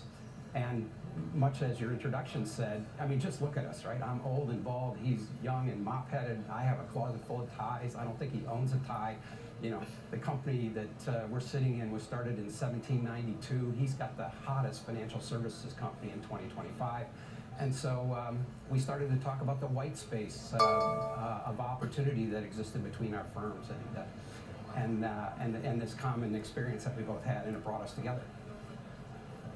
Shane, were you looking for a partnership? And also, how do you think about, I mean, you're the young hot kid on the street right now. How do you feel about partnering with the old guy? Look, I'm just humbled to be here. It's when Jeff and I started talking about collaborations, despite maybe being from different eras, there was just a lot of cohesion. We were on the same page about all different types of things that we could build. I think what's exciting here is a lot of older juggernaut companies, they make announcements about different types of things they're going to do with cutting edge technology, but with what we're doing, there's going to be a real bite. We're going to be able to actually build and ship some great stuff. Jeff, you know, ICE is the largest exchange company. They have so many assets in traditional finance, so much infrastructure, and keep being called. And his willingness to go and say, hey, let's go and leverage this infrastructure to go and innovate and disrupt the existing legacy systems and go and try and figure out the new brave new world. You know, you just can't pass that up. You've got one life. The idea that we can have like you say, the old money and the new money, or sort of like the largest existing player with like the new kid on the block, it's just a match made in heaven, and we're so excited. Guys, what does it look like in practice? Meaning, in terms of, you talked about distribution, talked about new products, things that you could ship. If we're having this conversation a year or two from now, what does this partnership look like to the public? Let me take that. First of all, this company is probably the most distributed company in the world inside of the financial services industry and the existing banking system. And what Shane is doing using blockchain and other technologies is you know, DeFi and is basically disrupting all of that. And there's going to be a period of time when you have to do both, right? We need to bring along the industry into his disruption, and so, you know, initially we're going to be distributing his data, which I think even for you, Andrew, is becoming hot news. You know, some of these predictions are incredibly accurate, including the last election cycle, and so that I think will be of interest to legacy finance. But he and his engineers have already been working with our team, and I'm telling you, they're out there. They understand where the puck is going, and we're following them to make sure that we don't get disintermediated. Shane, how soon is the U.S. market going to be able to have access to what you're doing? Because obviously, a lot of folks in the U.S. are going to your website constantly to see the numbers, but they're not able to actually place the bet. Yeah, I think as people who've been paying attention have seen, we self-certified our first contracts recently, and it's happening very soon. We're going to be rolling out the beta this month. A few people have been on it, and so far the feedback's great, so we're really excited. Jeffrey, when you think about prediction markets, you know, how does that fit in the world of exchanges more broadly? And maybe I'll ask you, I don't know if you want to say, I assume you thought to yourself, I want to look at Polymarket, but I should also look at the competition. So was there a moment in which you thought to yourself, I should look at Kalshi, I should look at some of these other guys, we should create our own? Meaning, what was the sort of thought process there? Yeah, it's a good question. First of all, ICE really exists because of the disruption of the internet. And I started the company in year 2000, and we ultimately acquired 20 legacy exchanges that weren't really willing to adapt to technology. And so I understand disruption. And watching what Poly's doing and a number of the other cohorts that you've mentioned, these people are innovating. They've pushed up against existing rules. They're figuring out how to get global. They're figuring out how to get directly into people's living rooms in ways that legacy exchanges have been somewhat prohibited by regulation and technology from doing. So it was pretty clear to me that that we needed a partner, I don't know. The two of us, the yin and yang between the two of us, just seemed to connect. Shane, you're going to have a new boatload of money to play with. What are you going to spend it on? Look, I think that it's such a moment in time for Polymarket, prediction markets at large, DeFi. And you raise a lot of capital so you can play offense, rain or shine, no matter what happens in the market, no matter what happens, macroeconomics-wise. And we're just excited to come to market in America, be extremely aggressive, continue to grow DeFi product internationally. And we've got a lot of exciting stuff in store. I'm super excited. Can't really give too much away right now, but I think people will be really pleased when they hear about it. I don't know if it's a hint or not, but I think in this release you talk about working together to tokenize things. How are you thinking about that? Look, I think that we're all on the same page that tokenization is this disruption for financial assets of all types, and a lot of the difficulties and operational difficulties for traditional financial assets just go poof once you have tokenization. The infrastructure is inherently global, it's inherently fractionalized. You can go and send it anywhere instantly. And it's still in the, I would say, exploratory phases. We don't have our exact product ready or the specific things, but you can sort of read between the lines in terms of the synergies between ICE and Polymarket. And I think that it's going to take the collaboration of the old and the new to go and say, hey, here's the existing business. ICE has a huge business in this regard, and we have the infrastructure, and here are the areas that can be disrupted by tokenization. Here are the areas where you need a consumer interface, where Polymarket can come into it, and there'll be a lot of synergies that we're excited to roll out products for. Jeffrey, Shane mentioned doing this rain or shine, no matter what the macroeconomics. I'm actually curious what you think about the macroeconomics in this moment. We had Paul Tudor Jones on the broadcast yesterday, and he made a comment that he thought we could be in October of 1999, which still means, by the way, the markets would have a good 40% to go. It just means you have to know when to get on and off the train. And I'm curious where you think the train is. Well, the good thing about my job is that I'm not allowed to trade, and so I never have to opine. We run the casino, if you will. But I will say, in following up on what Shane said, the biggest limitation that I see in finance right now is that the New York Stock Exchange closes at 4. And if you buy an equity on the New York Stock Exchange, we settle it in T+1 day. If you're on Shane's platform, you're exchanging value instantaneously and paying for it instantaneously. And what I see the tokenization doing is really rewiring the flow of the banking system. We have exchanges all around the world. They operate during the local banking hours, and the tokenization that we're working on, I think, will be able to allow capital to flow freely anywhere in the world, anytime, anybody that wants to make a market on anything, which is what Shane is building.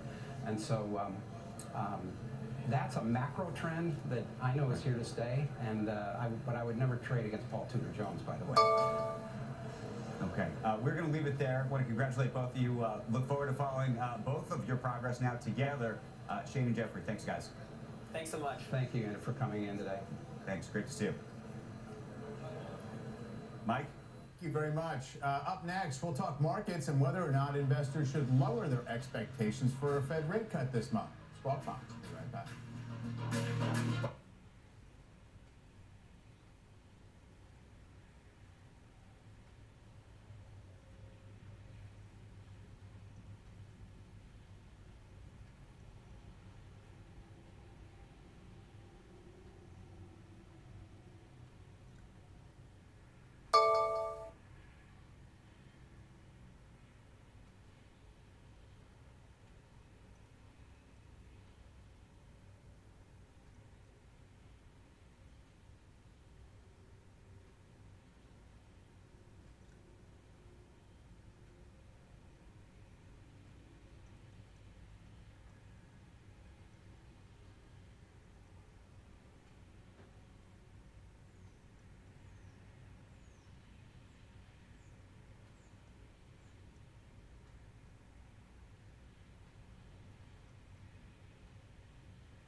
Check out shares of PayPal after the company rolled out PayPal Ads Manager, a new platform that lets small businesses sell ads on their own sites and apps.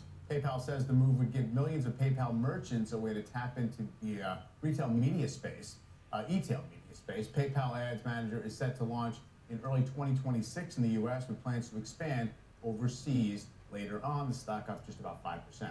Let's get another check on the markets now with Marianne Bartels, Chief Investment Strategist at Sanctuary Wealth. Marianne, great to see you. Wonderful to see you. Obviously, really strong trend in this market. We're making new highs. It feels like it's on the premise of getting Fed rate cuts into an economy that's pretty good. Is there any reason to doubt those things? I don't think so. I mean, the markets are very overbought, but they've been overbought since September. We really haven't been able to get a decent pullback. I would like to see that because I think that does extend the health of the market. But we've been looking for year-end on the S&P to reach 7,000, and we think in early 2026 we can reach 7,200. So we still think that there's great buying opportunities in the market. And is AI the key driver, or you want to look beyond that? It's all about AI, and it's all about tech-related. The build out, the infrastructure, utilities, the infrastructure stocks. And I think that's going to lead us actually into the end of the decade. So when I do long-term secular trends, I see the S&P at 10,000 to 13,000. That's a double from where we are. Now, we could have a bear market at some point in between there, but I think this whole AI trend with tech is going to stay the leadership. It's going to stay growth. And that's where we're going to get the return. So people are talking about, is this a bubble?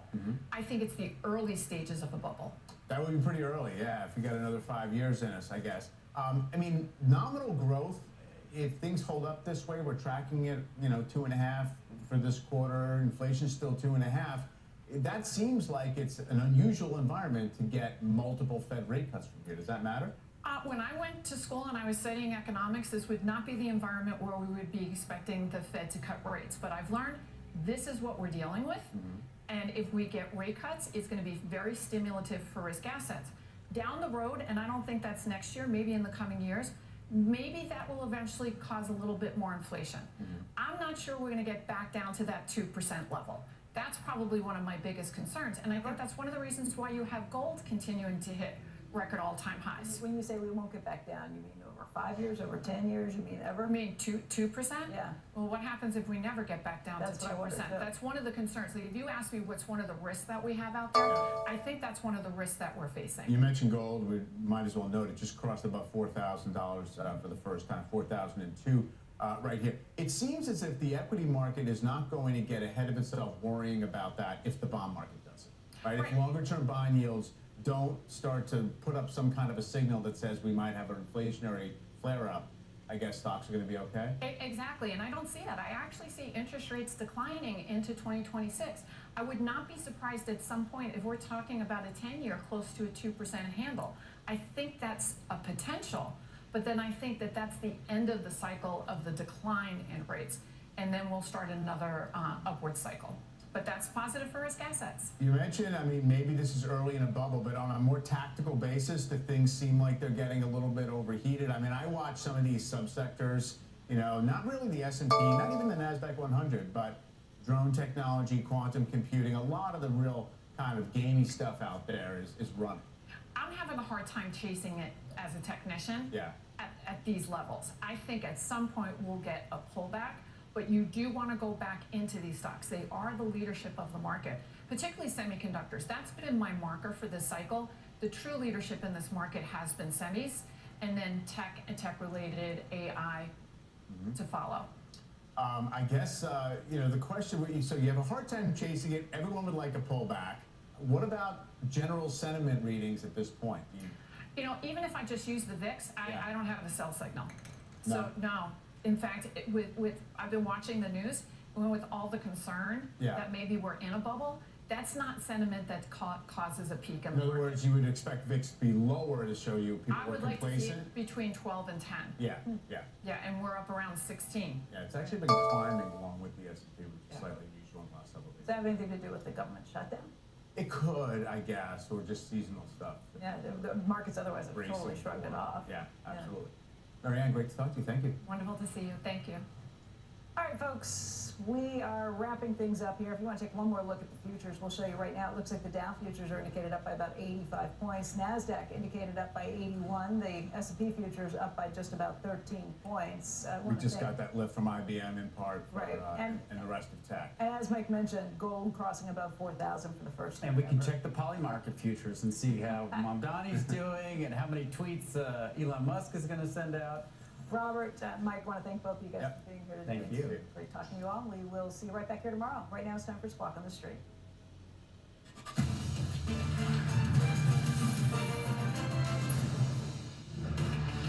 Good Tuesday morning. Welcome to Squawk on the Street. I'm Carl King today with Jim Cramer at post-night of the New York Stock Exchange. Faber has the morning off. Futures steady as the S&P goes for an 8th consecutive gain today, thanks in part to some legacy tech companies like Dell and IBM either partnering up with AI or raising some long-term targets. Gold futures, as Becky said, did hit 4K for the first time ever. Our roadmap begins with OpenAI sparking that big rally in tech as the company raises the stakes in the AI arms race. Despite the recent rally, a number of the Mag 7 names are hovering near correction territory. Meta is among them. And we're gearing up for Tesla's announcement today. Some reports that Elon Musk may be set to roll out a lower-cost EV. Stock has almost doubled in the last 6 months. Let's begin, though, with the OpenAI trade fueling the tech sector. Jim, we got a ton of names to toss around today on just this one part of the market. Right. I mean, look, you've got Dell, which really is a major guide up. I mean, a significant guide up, and that is just Michael Dell, who's going to be on there, tape jump for it. Just being in the right place, getting the right execution. Michael told us this several times that this would happen, that he would be able to guide up. He's been totally transparent, and he totally nailed it. AMD, again, another 10, because people don't know how to value that. I think the one that's so interesting to me is IBM. IBM, I had this great interview. Great, I sound self-love there. I didn't mean like that. that Arvind Krishna was terrific, and he told us about how he was doing so much in this area. And then so he announces a deal with Anthropic, and his stock acts as if it's one of these newer cap stocks that just explode higher. I think all he's doing is embracing what he said he would. So you've got Michael Dell saying he would do X, and now he's doing it. You have Arvind saying he would do X, and now he's doing it. You have, look, I've got to tell you, go back over what Lisa Su said could happen with this MI450, which she said over and over again was going to be equal to what the current iteration, maybe not the Vera Rubin of Jensen Huang. These people are all, what I would say, delivering on their incredibly huge targets. And it's a credit to all of them. It's credit to the execution of these CEOs. They're doing a remarkable job. Bunch of reactions on AMD. Piper goes to 240. Jeffries goes to 300. Bernstein 200. And then, Jim, this developers conference that OpenAI held yesterday, where the focus was not so much on a device or not so much on consumer use of chat, but a real push into enterprise. And I think we have a bit of sound where Sam Altman sort of talks about where we're headed from here. Take a listen. We've been working to try to figure out how to open up ChatGPT to developers. And we've tried things like GPTs, we've adopted standards like MCPs, and we've made it possible for developers to connect ChatGPT to more and more applications. Some of this stuff has worked, some of it hasn't, but we've learned a lot along the way. And today we're going to open up ChatGPT for developers to build real apps inside of ChatGPT. This will enable a new generation of apps that are interactive, adaptive, and personalized that you can chat with. Participated, Zillow, Mattel, Spotify, Figma, Hubs, all got a pop out of this. Oh my, I mean, this reminds me of a market. There have been people who've been saying billionaires don't like the market because they don't want you to become a billionaire. They feel like it's already happened. But this 1999 reference is so wrong. This is like 1980s. 1980s where you would say, oh my God, look at that. There's a semiconductor company and it's affiliated with a PC company. I gotta buy that stock. This is a remarkable bullish market of which it's met by skepticism all along the way. Figma, I mean, Figma's mentioned, boom, and let's take Figma. Right. Zillow, well, let's take Zillow. But what I think is the corollary is what you said at the very beginning, which is there's a lot of the big caps flirting with bearish levels. And that's because this is the big threat. I mean, I think that the major threat to all of these hyperscalers is a well-armed, financed OpenAI, because we don't know what vertical they want to be in, but they're like tried to pin him down yesterday. Well, no, they won't go because I think they wanted to try everything. Yeah, I thought what Greg said that was very interesting was he said, yeah, we might fail on some. And that Altman said that might fail. There's an element of humility that no one thinks that Sam Altman has, and I was quite surprised at that. Because he has an Alex Karp feeling sometimes. There is an amazing chart in the FT today looking at the tentacles that OpenAI has developed. Can we put that up? That was amazing. The title of the story is the $1 trillion computing deals that they put together, but that's a lot. That's a lot on the heels of one company being an important customer. Well, you know, it's funny. That tremendous seminal Eye on the Market piece by Michael Semlis. He was talking about the Oracle is 500% in terms of what their leverage is. Debt to equity, yeah. Right, and you've got the OpenAI and you have Oracle are the two that are the sketchiest, so to speak, financially. And yet all anyone wants to talk about is what the two can accomplish, particularly OpenAI. I would like to see more money. I think that Sarah Fryer, who is the CFO, we have so much respect for her. We don't think she put her name on something that they couldn't pull off. I mean, I know her from when I attacked Square and said they don't have the balance sheet to do it. And she explained to me in painstaking terms what they did have in the balance sheet. And I would love her to come on more than anyone. Yeah. When I go out to California next week, I really got to talk to Sarah because if they have the balance sheet to pull this off, pay everybody, pay AMD, obviously have to pay NVIDIA, well, maybe they are going to be king. I mean, I always think what matters is the balance sheet. That's the way I was schooled. Not that you can, it's not a build it and they'll pay for it. I love the note out of JP Morgan desk last night. Probably the best AMD could hope for. They can't write a check for $100 billion. They'd gladly trade 10% dilution for a $600 share price. That the bears, they said, underscored the fact that some of the 6 gigawatt might be double counted Stargate revenue. I don't think it's. I'm going. Look, I'd like to be more skeptical, not a bear, but I'm not buying that. I will say when I talk to Lisa Su, she remains incredibly humble. She will always put herself in the shoes of someone who's a partner who is not going to hurt Jensen. It's not going to happen. She thinks that she's got something. She recognizes that. She actually recognizes that her multiple is pretty high versus NVIDIA, but it was a huge win for her. And in the end, what we're talking about is her chip better on a price basis? And the MI45, 450, I think is, but we gotta speak to Jensen. No, Jensen. By the way, Jensen's another guy. Remember, he's a lover, not a fighter. He's going to tell you that immediately. Although he did tell me once that he felt that Mark Zuckerberg was a fighter. I want to see what that conversion's about when we have our special today. But I think there's room for everybody. I just really do. I think it's the railroads in the 1870s. There's room for more than one railroad. But you did just say some of these correction levels are because there will be losers. Well, we got to see what Amazon's going to do. I mean, I thought this Anthropic, IBM could be more. They're affiliated with the Anthropic. I thought that might redound more to Amazon stock price. Amazon stock price can't get out of the way. I think a lot of what Sam Altman and OpenAI are doing is an attack on Meta. When I say attack, I mean, yes, they're looking at what Meta could be, and they're saying, listen, we can do this. And look, I have been saying over and over again, this is the year of magical investment. Now, I say that to counter the bears who have been so wrong and yet still keep showing up.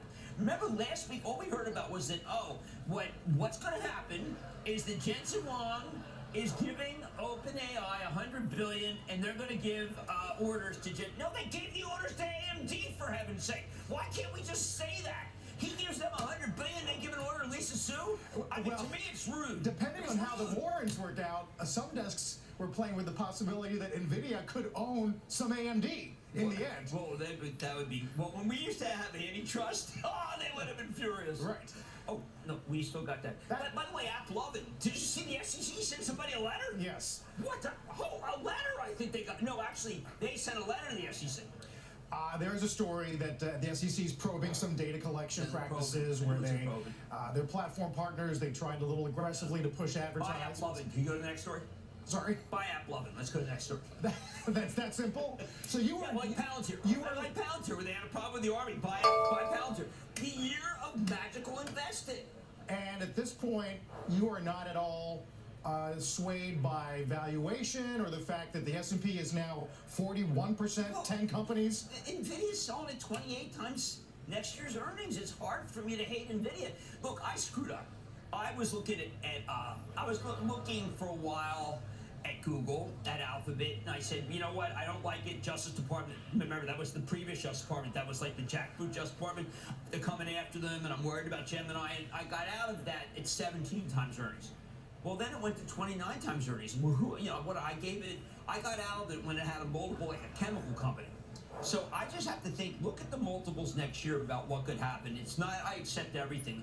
Although with AppLovin and Palantir, those have superior growth, and I don't believe the accusations. I think that when I look at AppLovin, they have explosive growth, and I know that the Bears absolutely hate it. I went over with Craig Billings, the CEO of Wynn, who is the head of the audit committee. This is before this charge, obviously, but I felt pretty confident that things are fine at AppLovin. Palantir, when they had that problem with the Army, so to speak, Alex Karp came out and said immediately it was corrected. I'm no fan of Alex Karp as a person. I am a fan of Alex Karp as a business person. Right. I'm not a fan of Elon Musk. We talked yesterday about 2 trips to 190, but do you think it busts through? Yes, I do. 150 goes to 200. I think they have amazing sales. You know, last week Boeing announced that they're turning over their stuff. I mean, Kelly Ortberg, people don't know this. This guy's a tough guy. He's very tough and humorless. And he went with Palantir for what? Well, to clean up things. That's a big move. Right. By the way, speaking of all of this, our team here at Squawk on the Street took some time to test out Sora, which is the new video generator at OpenAI. We created a couple of clips. It's worth noting that while this sounds like us, Jim, David, and me, Sora couldn't use Jim, David, or my face, so it created some random posts. For the first clip, here's how he prompted the app. Quote, video of CNBC Squawk on the Street at NYSE with generic hosts named Carl, Jim, and David. They're talking about Eagles football, NAI, need to clearly see all 3 hosts. Last night, that's a statement. Eagles defense looks like the real deal. And Hurts just keeps finding a way to win. Philly fans are going to be unbearable out now. Wait until the parade. But the AI crowd... I'll tell you, that goal line stand last night, that's For the second clip, the team tried a more challenging prompt, a quote, create Hamilton performance with song about CNBC Squawk on the Street. 9 a.m. show must say Squawk on the Street. From the on the floor to the news that moves the market, hear it breaking loud before the rest can even start it. Squawk on the street, squawk on the street. 9 a.m. sharp, every trade on display, and the Niner show must say. From the bell on the floor to the news. I don't know how long that took, but I don't think it took very long. No, I think that stuff is pretty instantaneous. Now, this is stuff, by the way, that Jensen showed me you could do 8 years ago. No one believed. Now it seems a little bit like a parlor game. It's fun. But Jensen, I cannot wait to see. He's going to go over with our club members. He's going to talk to people who've made hundreds of thousands, if not millions, from him. He wants to have interaction with them.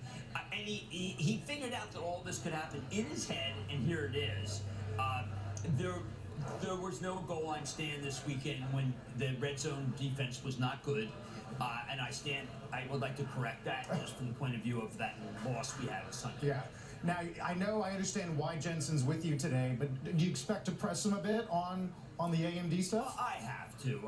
I'm not a reporter if I don't.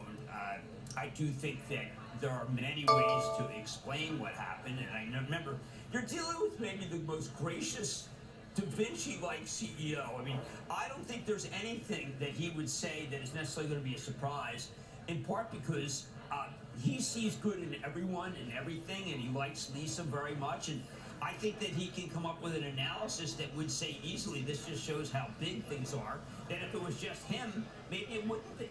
I think you actually need others because he can't make all the chips that everybody wants. That's the whole point, right? That's the whole point about that chart. Right. OpenAI needed more chips because Elon Musk wants everything that they have. Elon Musk does.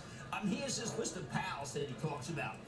People whom he really is close to, and Mark Zuckerberg wants everything, and Satya wants everything, and I think that you can't get everything. I mean, it's very funny because just a few weeks ago, again, speaking of the Bears, if they don't get China, these companies are through. Well, no, they just got away with that. Then no one's coming back and saying, Well, what was that? Jensen's, I mean, to the degree he has rankled lawmakers, it has been by saying being a China hawk is not patriotic. Well, or a badge of shame, as he put it. I've gone over that with them because I am a China. But I don't buy I'm not an anti-globalist. I'm not a free trader. I think that what's going to happen is the president's going to include what he wants with NVIDIA with the Chinese, because the Chinese probably want NVIDIA technology more than anything. Sure, they have Huawei, and we read press releases. And by the way, this is me, not Jensen. Jensen has tremendous respect for China. I come back and say they are a press release country. They put out releases which just show that everything they do is superior to us, and we, like fools, believe them. We have a tremendous inferiority complex. We don't even think our colleges are good anymore because, even that's the last bastion of things that we don't like our science anymore. We might as well just have a funk in this nation that is kind of like Jimmy Carter. It's really a shame about our institutions, because our institutions are not a bunch of jokers.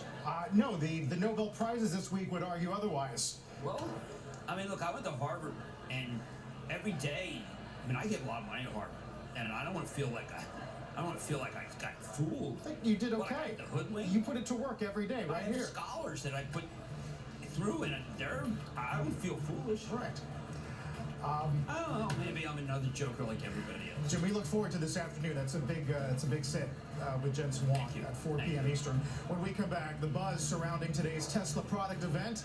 Take a look at the pre-market this morning. We'll get to a bunch of other movers. Got some Constellation in there. There's Ford News, Bitcoin, of course. When we return.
take a look at some NASDAQ 100 gainers. AMD once again going to add to yesterday's gains.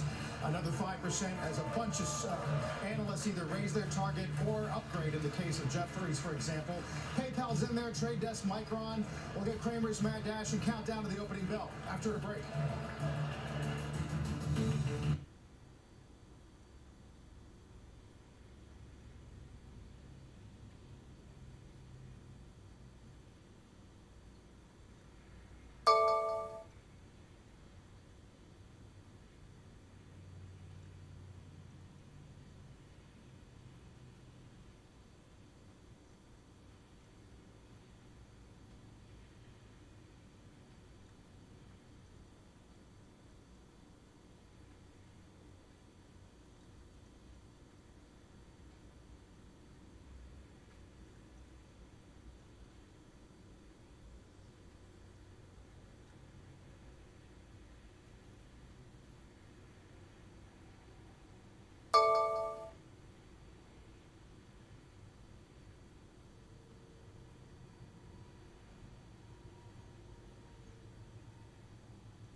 Mad Dash, but first a reminder about this afternoon. Yes, people can still join the club right now and be able to watch our special with Jensen Huang. I think is the most important person in the world right now in business. It's just the club. It's not going to be on our network. You can still sign up. And I think it's important to know that you can do it right up until a second before. Very good. Why not join? Today we see PayPal on the move. PayPal has an ad manager for small and medium-sized businesses. Now this is, again, I think, a shot at what you can do with Meta. I mean, everyone is saying, listen, we're going to get advertising for small business. You got Shopify that's doing it with Etsy, on OpenAI. The small, medium-sized business people, why are they so treasured? Because it is the backbone of the U.S. economy, and they start up all the time, and they need exposure, and this is the cheapest form of exposure. I'll tell you, the one that's the most undervalued is Reddit. Reddit ads have been shown to do everything in a targeted group, but they're not talked about that much because Reddit, Steve Huffman is he's not a promotion artist. But I do like that Alex Christ is finally doing something to merit what I think is a very, very good set of things he wants to do for small, medium-sized business. Boom, he does it, and he's correctly, let's say he's getting credit, but the stock is still down for the year. Yeah. Do you think that a giant, Meta is just the example that we have in hand, can be materially slowed by 1,000 tiny arrows? I think that yes. I do think that you'll have to look at price performance. The price performance from a Meta ad is very, very good, but look, it works. Maybe everything works. I mean, maybe you take an attitude and just says you can put it with everybody because it's still so much better than linear and TV and magazines. Those were all the way used to try to get hold of people, all failures. So this is terrific for small mediums that actually use PayPal. Congratulations to them for getting it right. Yeah, we talked about it in the spring and the summer, David's interview, and whether there was a turn. Yeah, I had become increasingly, let's just say, chagrined about why they didn't do something. Well, now they're doing something. Yeah. It's the type of thing that Jensen would describe. I keep talking to Jensen because he is the one who'd say there's room for everyone in this fourth industrial revolution, except for the bears. They don't seem to get it. They can stay in Jellystone National Park for all I care. And billionaires too. Take that. We're going to talk about the other side in a little bit. Billionaires. The opening bell a few moments away, and don't forget you can catch us anytime, anywhere. Just listen to and follow the Squawk on the Street Opening Bell podcast.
Along with this market action, you can't take your eye off of gold, hitting 4,000 for the first time ever today. Currently sitting just a few dollars above that. Jim Goldman takes their forecast for year-end 26 to 4,900.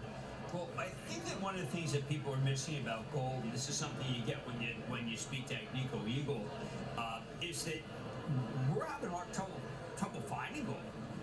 There are only a few places left, and when you go to areas like where Barrick went to in Africa, and you have some of your teammates kidnapped, and you have to pay ransom, or think about what you have to do with the Grasberg mine in Freeport.